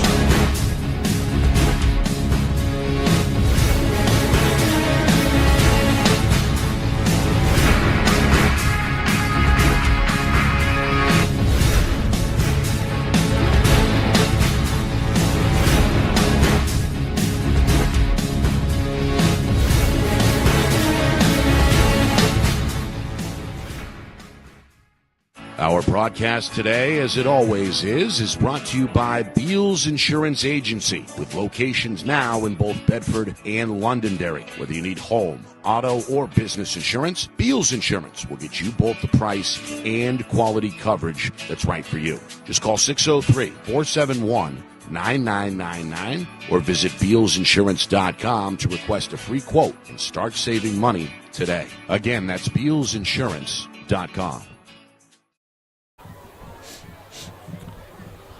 Start of the fourth quarter here in Portsmouth. Bedford with a big lead on the board, 21-0. Final 12 minutes of regulation. Nick Anastas, Steve Beals with you here in this 2023 NHIAA Football Division I semifinals. Bedford, an unbeaten campaign during the regular season, a lopsided quarterfinal win a week ago against Salem. They go deep here, trying to find Soden. And Luke gives it a good effort, but can't pull it in. Big collision. But they're going to get the ball back, Nick. At midfield. It's going to bring up a 4th down and 7. Bedford will punt from deep in their own end. Meanwhile, there's a Clipper shaken up. Yeah, he came down from high off the ground. His Poe. That's Emmanuel Poe, who is now on his feet. Stud player. And is going to trot over to the sideline. Absolute stud player. This kid has been so much fun to watch. He and his partner in crime there across the way there, Moss. And these two guys have just been money players at key times. Look at the effort that these guys are putting in. Great job. Who was that coming back for the ball from Bedford? Great effort. That was Soden. What a terrific effort. He knew how important that was to catch that ball. He gave it his all. All right, so Sheridan, for the 2nd time tonight, going to punt the football away for Bedford at his 2-yard line. Gets off a good one. Line drive boomer that bounces at the Bulldog 45 and will be down at the 43-yard line. So excellent starting field position here for the Clippers. Down 3 scores, got to get to work as they bring the quarterback, Colby Gedney, back out for another series. This defense of Portsmouth, let's not forget about obviously the defense of Bedford, but I'm trying to look at how you look at from Portsmouth's perspective, how have they performed? Overall, they performed extremely well. and they've just been on the field so much. But minimal damage here. Lost about, 45 seconds, 50 seconds? But they're only 10 yards away from the 30 where they were before, Nick. He'll take over here. Gedney with 3 backs with him in a crowded backfield. Going to run right side. No, that's a direct snap to Poe. Yeah. And that's not going to work as Dylan Soden comes up the middle for the stop. To piggyback your point about the Portsmouth defense, 3 giveaways tonight by the offense. Following 2 of them, the defense forced a 3 and out. Right. And the third one was the final play before halftime. Absolutely. So this they've been able to respond. Yeah, I've been watching this defense. They are A-grade, arguably, certainly in the top 4. They're all right there, but it's the offense that just hasn't been able to sustain. Here's Moss. Look at this defense by Bedford. Yeah, it's Gumas and Gradinskis combined to slow down Moss. It's a loss of 3. And now a 3rd down and 13 coming up. Bedford starting to win the individual battles on the offensive linemen of Portsmouth, Nick. Not starting. I mean, they have been, but Portsmouth has started to move the football when they had they could grab the edge, but this stuff up the middle is just not, or inside the tackles is not working. It's just too much pressure that Bedford's able to put on the inside. Gradinskis starting to put together a memorable performance in the middle of that defense. 7 tackles is now the game's high man. Meanwhile, on the rollout, 3rd and 13 play is going to result in another sack, and there's Gradinskis right on schedule. Yeah. That's a loss of 9. And now it looks like a 4th down and 22 is on the way here. And Portsmouth will have to punt with 2 minutes gone by in this 4th quarter. Yeah, I mean, give Portsmouth all the credit. Their defense is working, but Bedford is just completely lights out when they're playing defense. And when you've got a lead and you've got a championship defense like Bedford does, it's awful hard to climb back up that hill. It's just too many 3 and outs, Nick, earlier in the game. And when a goose egg stays on the board, Nick, for too long, begins to eat inside the psyche of the team that we can't do it. They've had their moments, but they weren't able to sustain it, and penalties have been a big factor at bad times. Husky going to punt this away. This is a laser. Up near the stars before it came down inside the 15-yard line. Husky, out of his 4 punts tonight, that was the best. On weather, I think, Nick, all things considered, for the middle of November, we've lucked out because if this wind was coupled with 30, 32-degree weather, this would be one cold pickle tonight, let me tell you. Well, you talked about the Bedford defense. Yes. Potentially here. Potentially. Let's say 9 minutes, 30 seconds away from another shutout. Yeah. How about 5 shutouts and 9 tries in the regular season? They're just that good. And they gave up a grand total of 20 20 points in 9 games. All right, so we're going to shed this business of going around about Bedford hasn't played anybody because they've played a championship-type defense tonight, in my view, and they've scored 21 points, and they may not be done yet. Good blocking downfield for Sheridan on 1st down, and the big tight end still on his feet. Yeah, that's just fatigue, Nick, on the defensive unit's part. These guys have played their hearts out, and what happens is the will just won't, and it just gets you start slipping. The arms get tired. You don't necessarily get as low as you normally do. You kind of and watch here, Sheridan. Take nothing away from Sheridan. I mean, he's nice job, stiff arm. You have to wipe them by you, learn how to stiff arm coming back. And then it's Durkin in pursuit who got him. That guy plays his heart out. Another Ukeka finalist, 4 tackles tonight for the senior. Meanwhile, on 1st and 10, Helton is back to work, makes his way up to the 40. Stopped by McLaughlin there after a gain of 5 to set up 2nd and 5. Yeah, just as much as it is going down to potentially score, what's really happening here, Nick, is this massive amounts of time being burnt off the clock. Yep. When you have a running game, I mean, Danny's a great passer. They got a great pass attack, but when you can run the football when you're ahead. They're going to throw here. Yeah, but I mean. Matthew going to tiptoe the line and stay in bounds. That's a good catch. It's very close to the 1st down marker. They say, yes, move the sticks. Right, but that's a low-risk pass, Nick. Out-patting, 5-10 yards down the field to move the stick. It's the same concept. Yeah. Probably would have loved to have tried to stay in bounds, but get the 1st down now. Watch, you probably see 2 more runs here to take off more time. That's the sophomore's 3rd catch, all coming since halftime. Yeah, he's a good athlete. I watched him throw the ball at halftime, Nick. This kid's got a gun. Got a funny 18. feeling we might see him win Danny Black's position next year. Yeah, he's been all over the field, really, at the varsity level this year. We've seen him in special teams, offense, defense. Meanwhile, at the end of the play, a flag is thrown. Holding, I think, on the on the left tackle, I believe. Comes out of the pocket of the referee, Jim Pressure, who gives the signal, verifies Steve's prediction. It is a hold.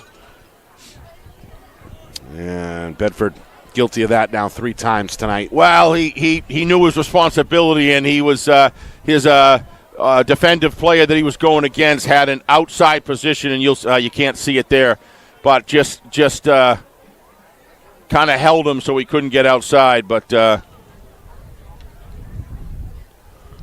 that'll stop the clock, though.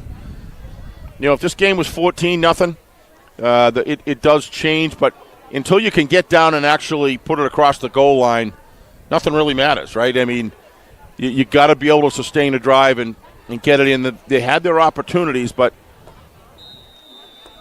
falling short.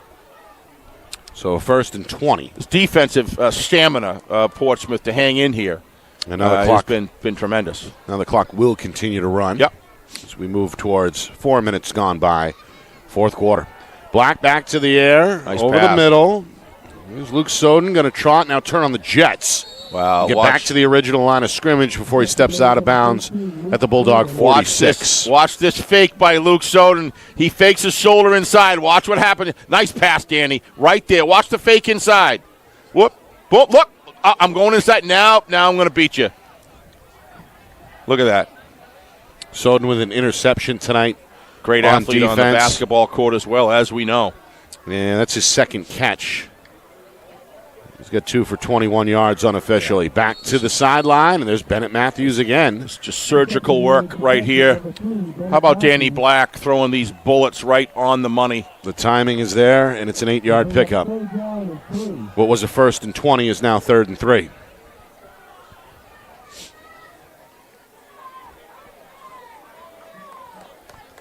Meanwhile, the crowd has slowly been kind of taken out of this one, Steve. We had a 7-0 game at halftime. The place was buzzing. Yes, it was. Back-to-back touchdowns in that 3rd quarter for Bedford. Gives the Bulldogs a big gap. And now the crowd kind of being lulled to sleep here. Meanwhile, that'll wake them up. That's a big hit by Colton Broussard. He's played well. He's got 3 tackles along the defensive line for Portsmouth. That's no gain on the play. Actually, a loss of 2. 4th down and 5. Coach Matthews going to bring the punt unit on. Danny Black going off the field to talk to Coach Matthews. And now coming back into the huddle, so it looks like they're going to go for it. Coach can't resist the opportunity to pick up a 1st down and then kill some more of this clock. As we're now 5 minutes into this 4th quarter. 3 receivers set. Black out of the gun. It's going to be a pooch punt. Nobody back for Portsmouth. It lands at the 10-yard line, rolls inside the 5, and it's going to be down at the 1-yard line. Wow. You can't play it any better than that. No, you can't. Great punt by Black. Good decision by Coach Matthews. Portsmouth caught unaware, and they're going to pay the price as they'll begin at the 1-yard line here with over 5 minutes gone by. You got to like the call because, I mean, he's taken a risk already. So he set precedent already by going on 4th down at least once, maybe twice. I know at least once. They scored on 4th down. And they scored on 4th down there. So the precedent is set out in the middle of the field. Why not? So you've got to bring all your 12 guys up front, and then you kick it like that, and it's all about field position from here. So what a terrific job covering that punt. So 1st and 10 from the 1-yard line. Portsmouth's got to be careful.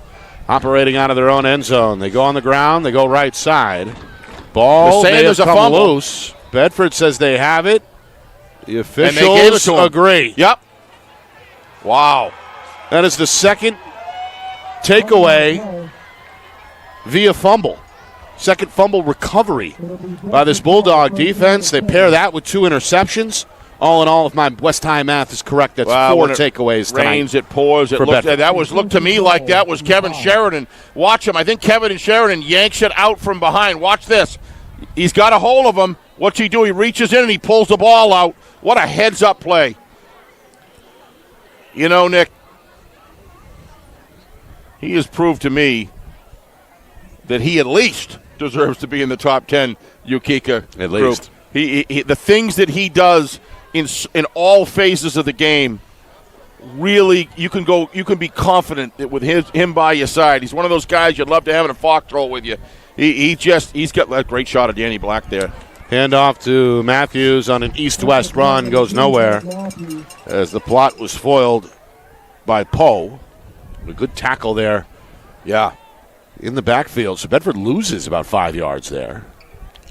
And that'll bring up a second down and goal from the 6-yard line. At this point, it's about pride with your Portsmouth defense.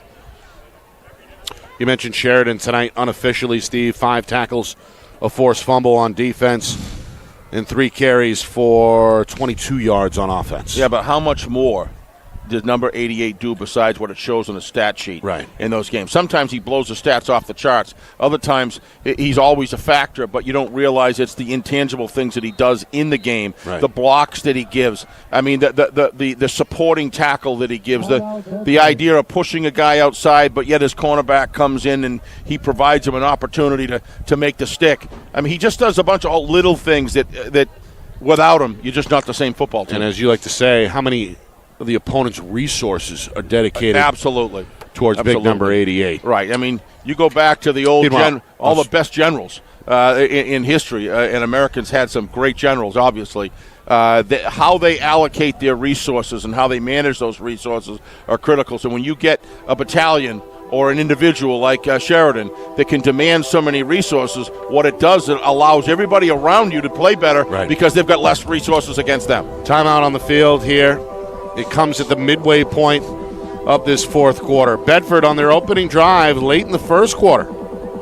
Sorry about the history element, but Don't it be is true. apologizing. It's the strategy is the same. When you've got people that can create havoc, that demand attention, you make it better for everybody else to step up. Bedford got on the board with a 15-yard touchdown pass. Danny Black to Dom Taliaferro, and 7-0 was our score at the end of the first quarter. That catch by a comeback catch, as he stood up to reach in and demand the football in his hands and possession, the first touchdown of the game, was a huge factor. 7-0 our score at halftime as well. Bedford on a fourth down made it 14-0 with this man, Brody Helton, able to score from 8 yards out about midway through that third quarter. And then late in the third, it was Black to Soden, Luke Soden, on a 45-yard hookup, 21-0. And now midway through this fourth quarter, Bedford threatening to make it a 4-score difference. 21-0 on the board. 3rd and goal from the 5-yard line coming up. But the enemy here is the clock, Nick. And obviously, even though whether they score or not here, it's or get the first down, or they can't get a first down, whether they score or not is really it's more about the time that's been burnt off the clock. All in all, the defense tonight, 4 takeaways. Slant pass, touchdown. Wow. It's Luke Soden again. His second TD tonight. Had the 45-yarder. He's going to score from 5 out this time. His 4th catch overall. And Bedford sending the Portsmouth fans home early here with 5 minutes and change remaining. It's 27-0. A great inside route by Soden. Look at that. Nice pass by Danny. Nobody else could catch that ball. If Luke wasn't able to grab it, nobody was going to catch that ball, and that's what Danny does. He throws low, tunneling passes, high percentage for reception, low percentage for interception every single time. 3rd touchdown tonight for Black. Whoa, that one had some snow on it. It's Kinda good. Drifted left with the wind, but it is good. Soden 4 for 4. And this place on is extra clearing point out here on our tries. side of the field. Yes, they are. So, with 5 minutes, 15 seconds remaining, it looks like Bedford for the 2nd straight season is going to play on championship weekend. The winner yet to be determined. That'll be decided tomorrow afternoon in Derry when top seed Pinkerton plays host to crosstown rival Londonderry in a rematch from week number 4. Of course, the Astros went 9-0 during the regular season, were awarded the top seed in this Division I tournament based on strength of schedule.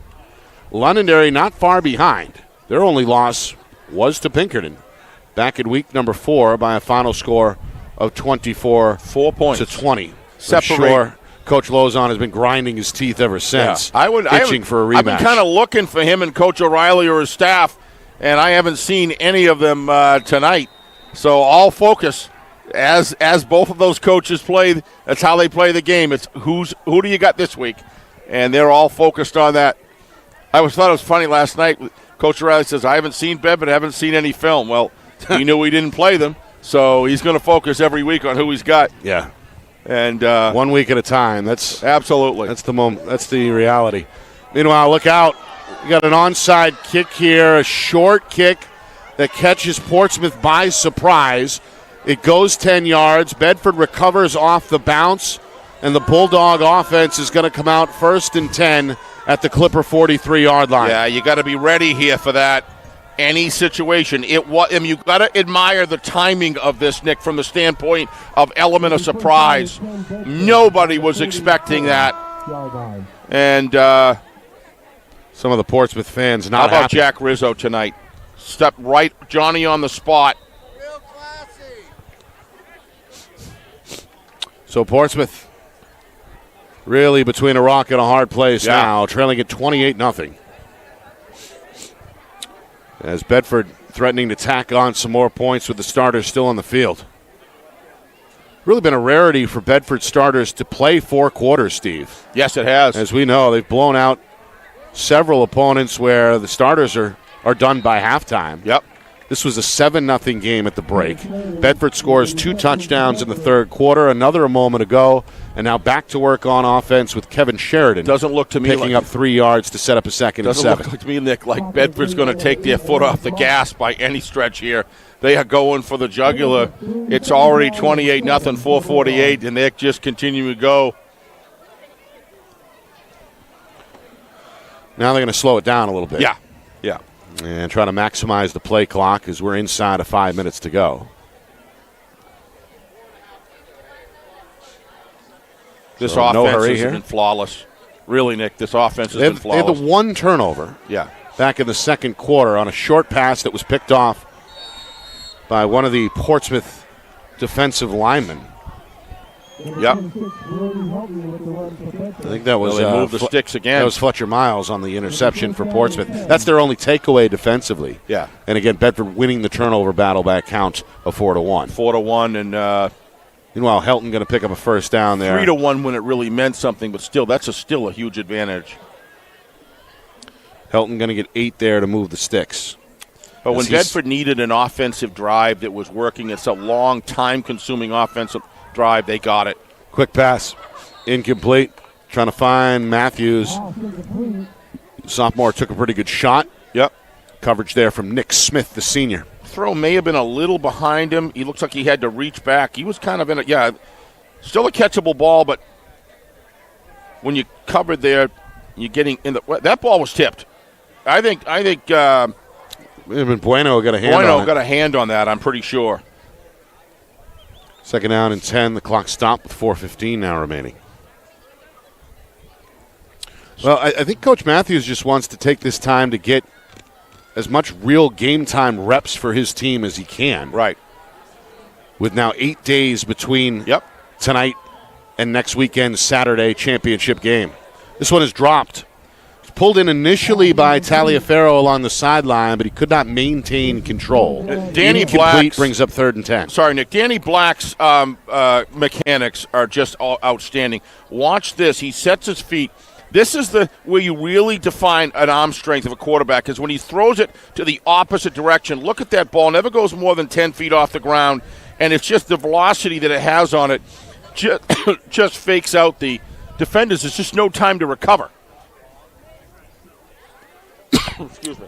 Yeah, I swallowed a cough drop, and it made me cough. There you go. You should get your money back. I should get We saw Danny Black in real time get better almost week by week a year ago as a junior. Really matured throughout and now that comes season. back this season as a senior, a 2-year starter. Really polished, and it's one of the state's best.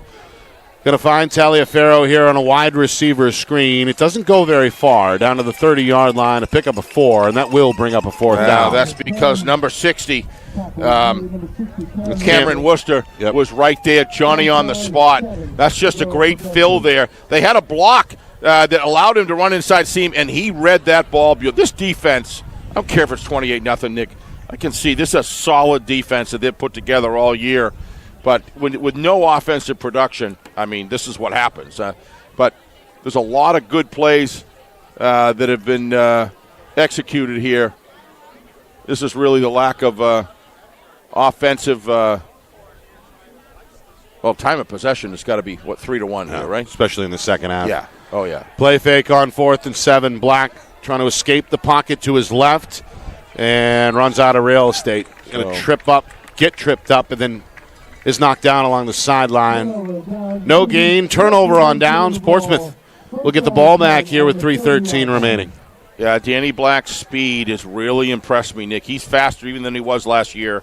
And look at that lateral movement. Very coordinated young man. I don't know if he's looking to play in college, but he certainly seems to me at that level that he could play if he wanted to. Haven't heard anything about where he's going or if or not, but he's really proven himself to be a good decision maker with a lot of raw talent. His pitches have been right on. His handoffs have been great. But most importantly, his work in and out of the pocket has been very mature, very disciplined. Gedney out of the gun. 2 backs with him on 1st and 10.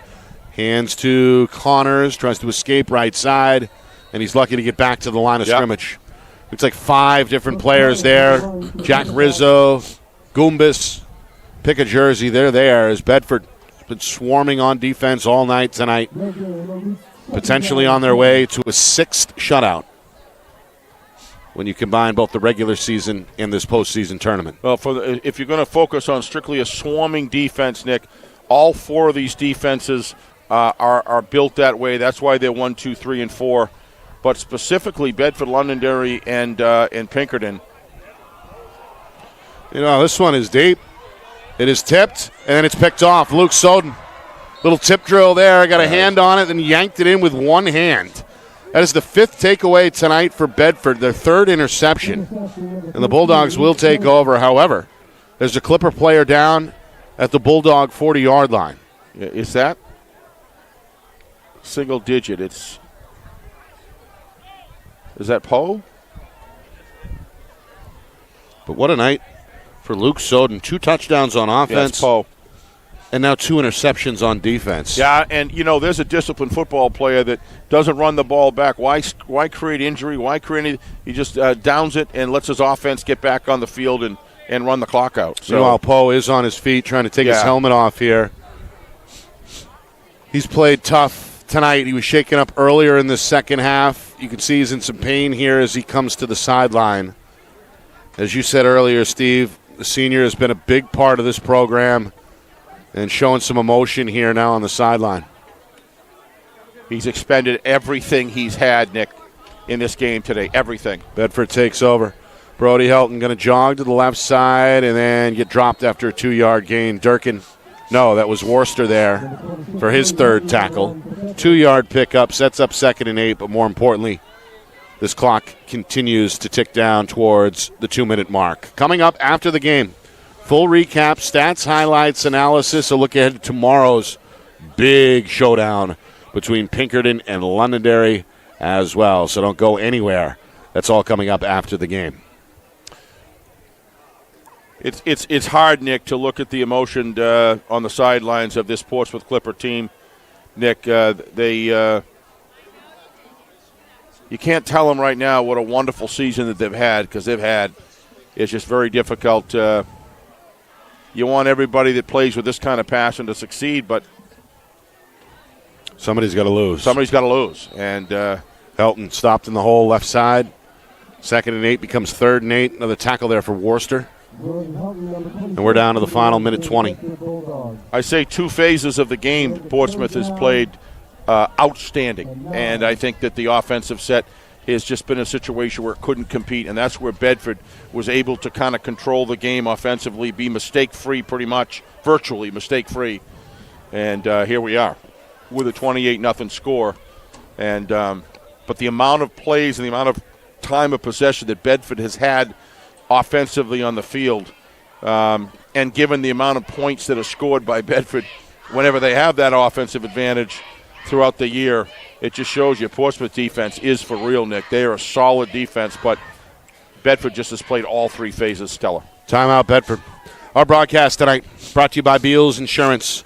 Locations in both Bedford and Londonderry. Whether you need home, auto, or business insurance, Beals Insurance. Get you the price and quality coverage that's right for you. Visit BealsInsurance.com. Also by MG Sports Fundraising. That's fundraising made easy. MG Sports Fundraising is the official fundraising partner of Friday Night Lights New Hampshire. Visit mgsportsfundraising.com. Start raising money for your team today. By New Hampshire iPhone Repair. It's done while you wait, and it's backed by their lifetime warranty. Now with 5 locations in southern New Hampshire and on the seacoast, visit NHIPhoneRepair.com. By the New Hampshire Tomahawks, showcase and development for college lacrosse. Visit NHTomahawks.com and also girls.NHTomahawks.com. And finally by Spectrum Monthly, powerful local advertising solutions. Find out more at SpectrumMonthly.com. Nick Anastas, Steve Beals with you. It's our Friday Night Lights New Hampshire Game of the Week. 2023 Division I football state semifinals. Bedford on their way to an 11th win. They're in the victory formation here. It looks like Danny Black is set to take a knee and grind out the final 40 seconds of this clock. Coach Pafford will not look to stop it. So that is the end of the road for Portsmouth. After a 9-0 regular season, a 20-0 win in the quarterfinals a week ago over Nashua North. They gave it their best, no doubt. Just a one-score game at halftime, but in the end, it's the defending champion Bedford Bulldogs who come away with some key plays in that second half on both sides of the football and end up winning this semifinal by a final score of 28-0. Yeah, we came in the first half, Nick. Remember, this game was 7-0 going in at the half. But without any offensive production in the first half, and at the times that they did have that production, it was stymied by either a penalty or a turnover. You go in 7-0 saying, you know what, given all that, if we can come out and sustain that, that's fine. But when Bedford came out, got the ball, is opening to the second half, and they took that ball down the field and made it a 2-score, at that point it was really left one more opportunity for that next offensive drive by Portsmouth to maybe get in the end zone or kick a field goal, get some points on the board to kind of turn it the other way, and it just didn't happen. And then at that point, that's when kind of the wheels fell off, and Bedford just kind of took over the game, and it was a very different level of strength over Portsmouth that Bedford carried on from midway through the third quarter on through the rest of the game. But with an offensive set that was able to get in probably by the beginning of the third quarter and maybe make a 14-7 game, but get on the board and say, we can do this. It's awful hard for that defense to sustain the kind of intensity. They gave everything they had. You could see the emotions on the sideline here. I feel bad today, but I'm also very proud of this football team of Portsmouth, of what they were able to accomplish this year. But when you get down to the Final Four, this is what somebody has got to lose, Nick. Yeah. And give all the credit in the world to Danny Black and the crew on the offense. They almost played flawless. I think Zach Matthews had a great night tonight, calling this game, waiting for the defensive set in the second half especially, and calling in second and third plays in response to that. And you could see that really was effective in the third quarter, and that's pretty much the way the game continued. All right, coming up in just a moment, a look back, stats, highlights, analysis, full recap, preview of Londonderry Pinkerton as well. It's a final here in Portsmouth. Bedford a winner, 28-0. You are watching our Friday Night Lights New Hampshire Game of the Week, presented by Beals Insurance. Our broadcast today, as it always is brought to you by Beals Insurance Agency, with locations now in both Bedford and Londonderry. Whether you need home, auto, or business insurance, Beals Insurance will get you both the price and quality coverage that's right for you. Just call 603-471-9999 or visit BealsInsurance.com to request a free quote and start saving money today. Again, that's BealsInsurance.com. How can you reach your team's fundraising goals at no risk and no cost? MG Sports offers a variety of products to make your team's fundraiser a success. Their products include tickets and discount cards to hundreds of local businesses. MG Sports now has a digital platform where athletes can raise funds in the comfort and safety of their own home. Don't waste another season. Raise more funds than ever before and become another football program in New Hampshire that sets fundraising records every season. MG Sports, fundraising made easy. Visit mgsportsfundraising.com to start raising money for your team today. The New Hampshire Tomahawks promote the highest level of club lacrosse competition, not just in the state, but in the country. Looking to get recruited? Director Chris Cameron keeps an open dialogue with the nation's top college lacrosse coaches. Over 400 New Hampshire Tomahawks alumni have played at the college level, including the ACC, Big East, Big Ten, Ivy, NESCAC, NE10, and more. The New Hampshire Tomahawks coaching staff has over 100 coaches, including current high school varsity and college coaches. The Tomahawks offer training for players of all ages, clinics, camps, and leagues, along with spring, summer, and fall elite teams. So play with the best. The New Hampshire Tomahawks, showcase and development for college lacrosse. Visit NewHampshireTomahawks.com and girls.nhtomahawks.com. Hey, I'm Chad, the owner of New Hampshire iPhone Repair. We're New Hampshire's most trusted and affordable repair shop for your iPhone, iPad, iPod, and even Android needs. Don't worry, we're affordable, reliable, and we back our parts with a lifetime warranty. And you know what the best part is? No, what? We can repair your phone while you wait. I know, that's why I'm here. Oh, I know, Mrs. Green. Here's your iPad, good as new. Bring your phone into New Hampshire iPhone Repair today. Buy local and save big. For over 26 years, Spectrum Monthly has been providing great local offers from businesses in New Hampshire and Massachusetts, delivered to your mailbox every month. Spectrum is chock full of savings from your favorite businesses. From local restaurants and retail stores to entertainment, fitness, and home improvement services. You'll have easy access to thousands of dollars in savings, including exclusive offers for Spectrum readers. Every month, enter our readership contest for a chance at winning cash and local gift certificates. Spectrum Monthly, no one brings you better offers. Well, 28-0 ends up being the final as Bedford, for a second straight year, going to head to the championship round. Nick Anastas, Steve Beals with you here in this 2023 NHIAA Football Division I semifinal. It'll be Bedford against either Pinkerton or Londonderry. Those two teams collide tomorrow night. Bedford, on their opening series, took the ball 70 yards in over 6 minutes, capped off with a 15-yard touchdown pass from Danny Black to Dom Taliaferro. The two seniors put the Bulldogs on the board, 7-0 our score. And the defenses came to the forefront in that second quarter. And that 7-0 score held at halftime. Bulldogs got the ball back and got the ground game going. Brody Helton, only 28 yards in that first half, had 28 yards on the opening drive of the third quarter, capped off on a fourth down touchdown from 8 yards out to make it 14-0. Then with just over 3 minutes remaining, it's Black to Soden. First big play of the night. It goes for 45 yards. Bedford at that point riding high with a 21-0 lead heading into the fourth quarter. And then one more. Black to Soden combo, a 5-yard strike. Made it 28-0. The Bulldog defense, meanwhile, led tonight by Luke Soden, who had 2 interceptions out of the secondary. So a big night for Luke. 71 receiving yards, 2 touchdowns on offense, 2 interceptions on defense. But really, you can name any number of these starters as kind of the spearheaders, including Alex Gradinskis, who had a team-high 8 tackles to go along with 1 sack. Kevin Sheridan forced a fumble, also had 5 tackles. His counterpart on the other end, Eli Goomis, looked good with unofficially 4 tackles. And Jake Ben forced the opening takeaway back in the second quarter against Portsmouth. So big night again for the Bulldogs on both sides of the ball, but the defense comes up with their 6th shutout of the season. Meanwhile, some final numbers for Portsmouth. A game effort for the junior Brooks Connors. Had a team-high 74 rushing yards, 60 of those coming in the first half.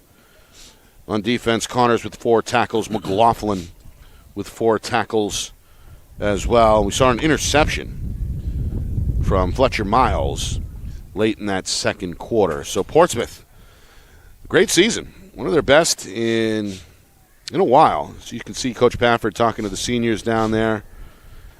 A undefeated regular season. They earned the number 2 seed. They shut out Nashua North in the quarterfinals. And we're just one game away from a Division I state championship appearance, but not meant to be, not in 2023, not against Bedford, as the Bulldogs looked like the team to beat tonight on the road, 28-zip. Well, it was really a quarter and a half. Bedford scored about halfway through. I think it was 7 minutes left in the first quarter, Nick, when Bedford scored. So all the way through the 7 minutes left in the first quarter and all the way through halftime, there was no score. So that shows that the defense of Portsmouth did everything that they needed to do, but the amount of possessions that they were unable to score, what happens is that Bedford winds up, they get the ball and they do what they need to do because their offense was able to score, come down the field, get in the end zone. To me, the complexion of the game changed completely. But up until then, Portsmouth was very much in this fight. I'd argue even for the 14-0 didn't last long. It was 21 right after that because the offense of Portsmouth couldn't get down. We talked about it enough. That's the deal of the game. That's how it went. And but Portsmouth ran into a very, very well-balanced, all three phases of the game and strong Bedford team. They have nothing to be ashamed of. Their defense played Bedford tougher than any defense all year has even begun to play them with any other team, and they're to be credited for that. Coach Pafford, you got 100-some-odd guys in your team. You've got some great football players. You got some good guys coming back. If those numbers keep coming with Portsmouth, this ride up on the ladder. Remember, Portsmouth, you were part of the iron. You were part of the top 4 teams. Understand that the fifth team and beyond was not that close to the top 4. But Bedford deserves, after this play today, they've proved their salt. They've proved what they're worth. They've earned a position to the championship. No more talk about Bedford not being able to defeat a high-level team. They did it tonight, 28-0. They've made a statement. They're going to the finals next week. What a game that we have tomorrow between two teams that have played one another and have already shown that it was a 24-20 win, of which Londonderry was leading going by 10 points into the second half. Into the final minutes. And Pinkerton just played their socks off for the rest of the game. Yeah. Folks, if you want to see a good football game full of passion, pomp, circumstance, music, let's talk about the whole thing. 1 o'clock tomorrow afternoon. Yeah. Check Check it out on our channel. Nick will tell you about that, where to go. But I'll tell you, we're in for a heck of a weekend. Congratulations to Portsmouth. Congratulations to Coach Pafford. And thank you to the Portsmouth people that are here that have given us the hospitality. We love coming here, and we're very proud, along with you, of your football team. Here we go. Great job, Steve, as usual, breaking that down. Well, thank you. And, of course, tomorrow, just to reiterate, we can't wait to get that one going. Bedford will await the winner. Pinkerton and Londonderry kick off tomorrow at 1 o'clock. How you feeling about that, Nick? You pumped? It's going at 12:45. I'm pumped. It'll be one of those rare Saturday mornings when I'm up early. Yes, sir. We'll put it that way. All right, want to thank Tom and his staff here in Portsmouth, as usual, rolling out the red carpet and giving you and I the best seat in the house. We appreciate it. Appreciate that, as Tom. usual. To our friends in the media, of course, our friends over at the sports page, always nice to see them out and about. Joe Marshallina, Roger Brown. There's a legend right there, Bill Jennings, trying to sneak out of here unnoticed, but we see you, Bill. So appreciate everybody for helping us, Roger, behind Joe, the scenes. Whole crew. And, of course, our crew here, making it happen. The return of Kristen Beals upstairs, bringing you the aerial. We appreciate her. And, of course, our men behind the end zone as well, John Barron and Matt Beals. The whole thing was put together, as usual, by the man behind the curtain, the wizard of replay, our director, Ben Beals, back in the Beals Insurance Studios. For my partner, executive producer Steve Beals, my name is Nick Anastas, saying so long. Final score, final time, Bedford 28, Portsmouth nothing. This has been a presentation of the 2023 NHIAA Football Division I Semifinals, part of our Friday Night Lights New Hampshire Game of the Week, presented by Beals Insurance. We will see you tomorrow at Pinkerton.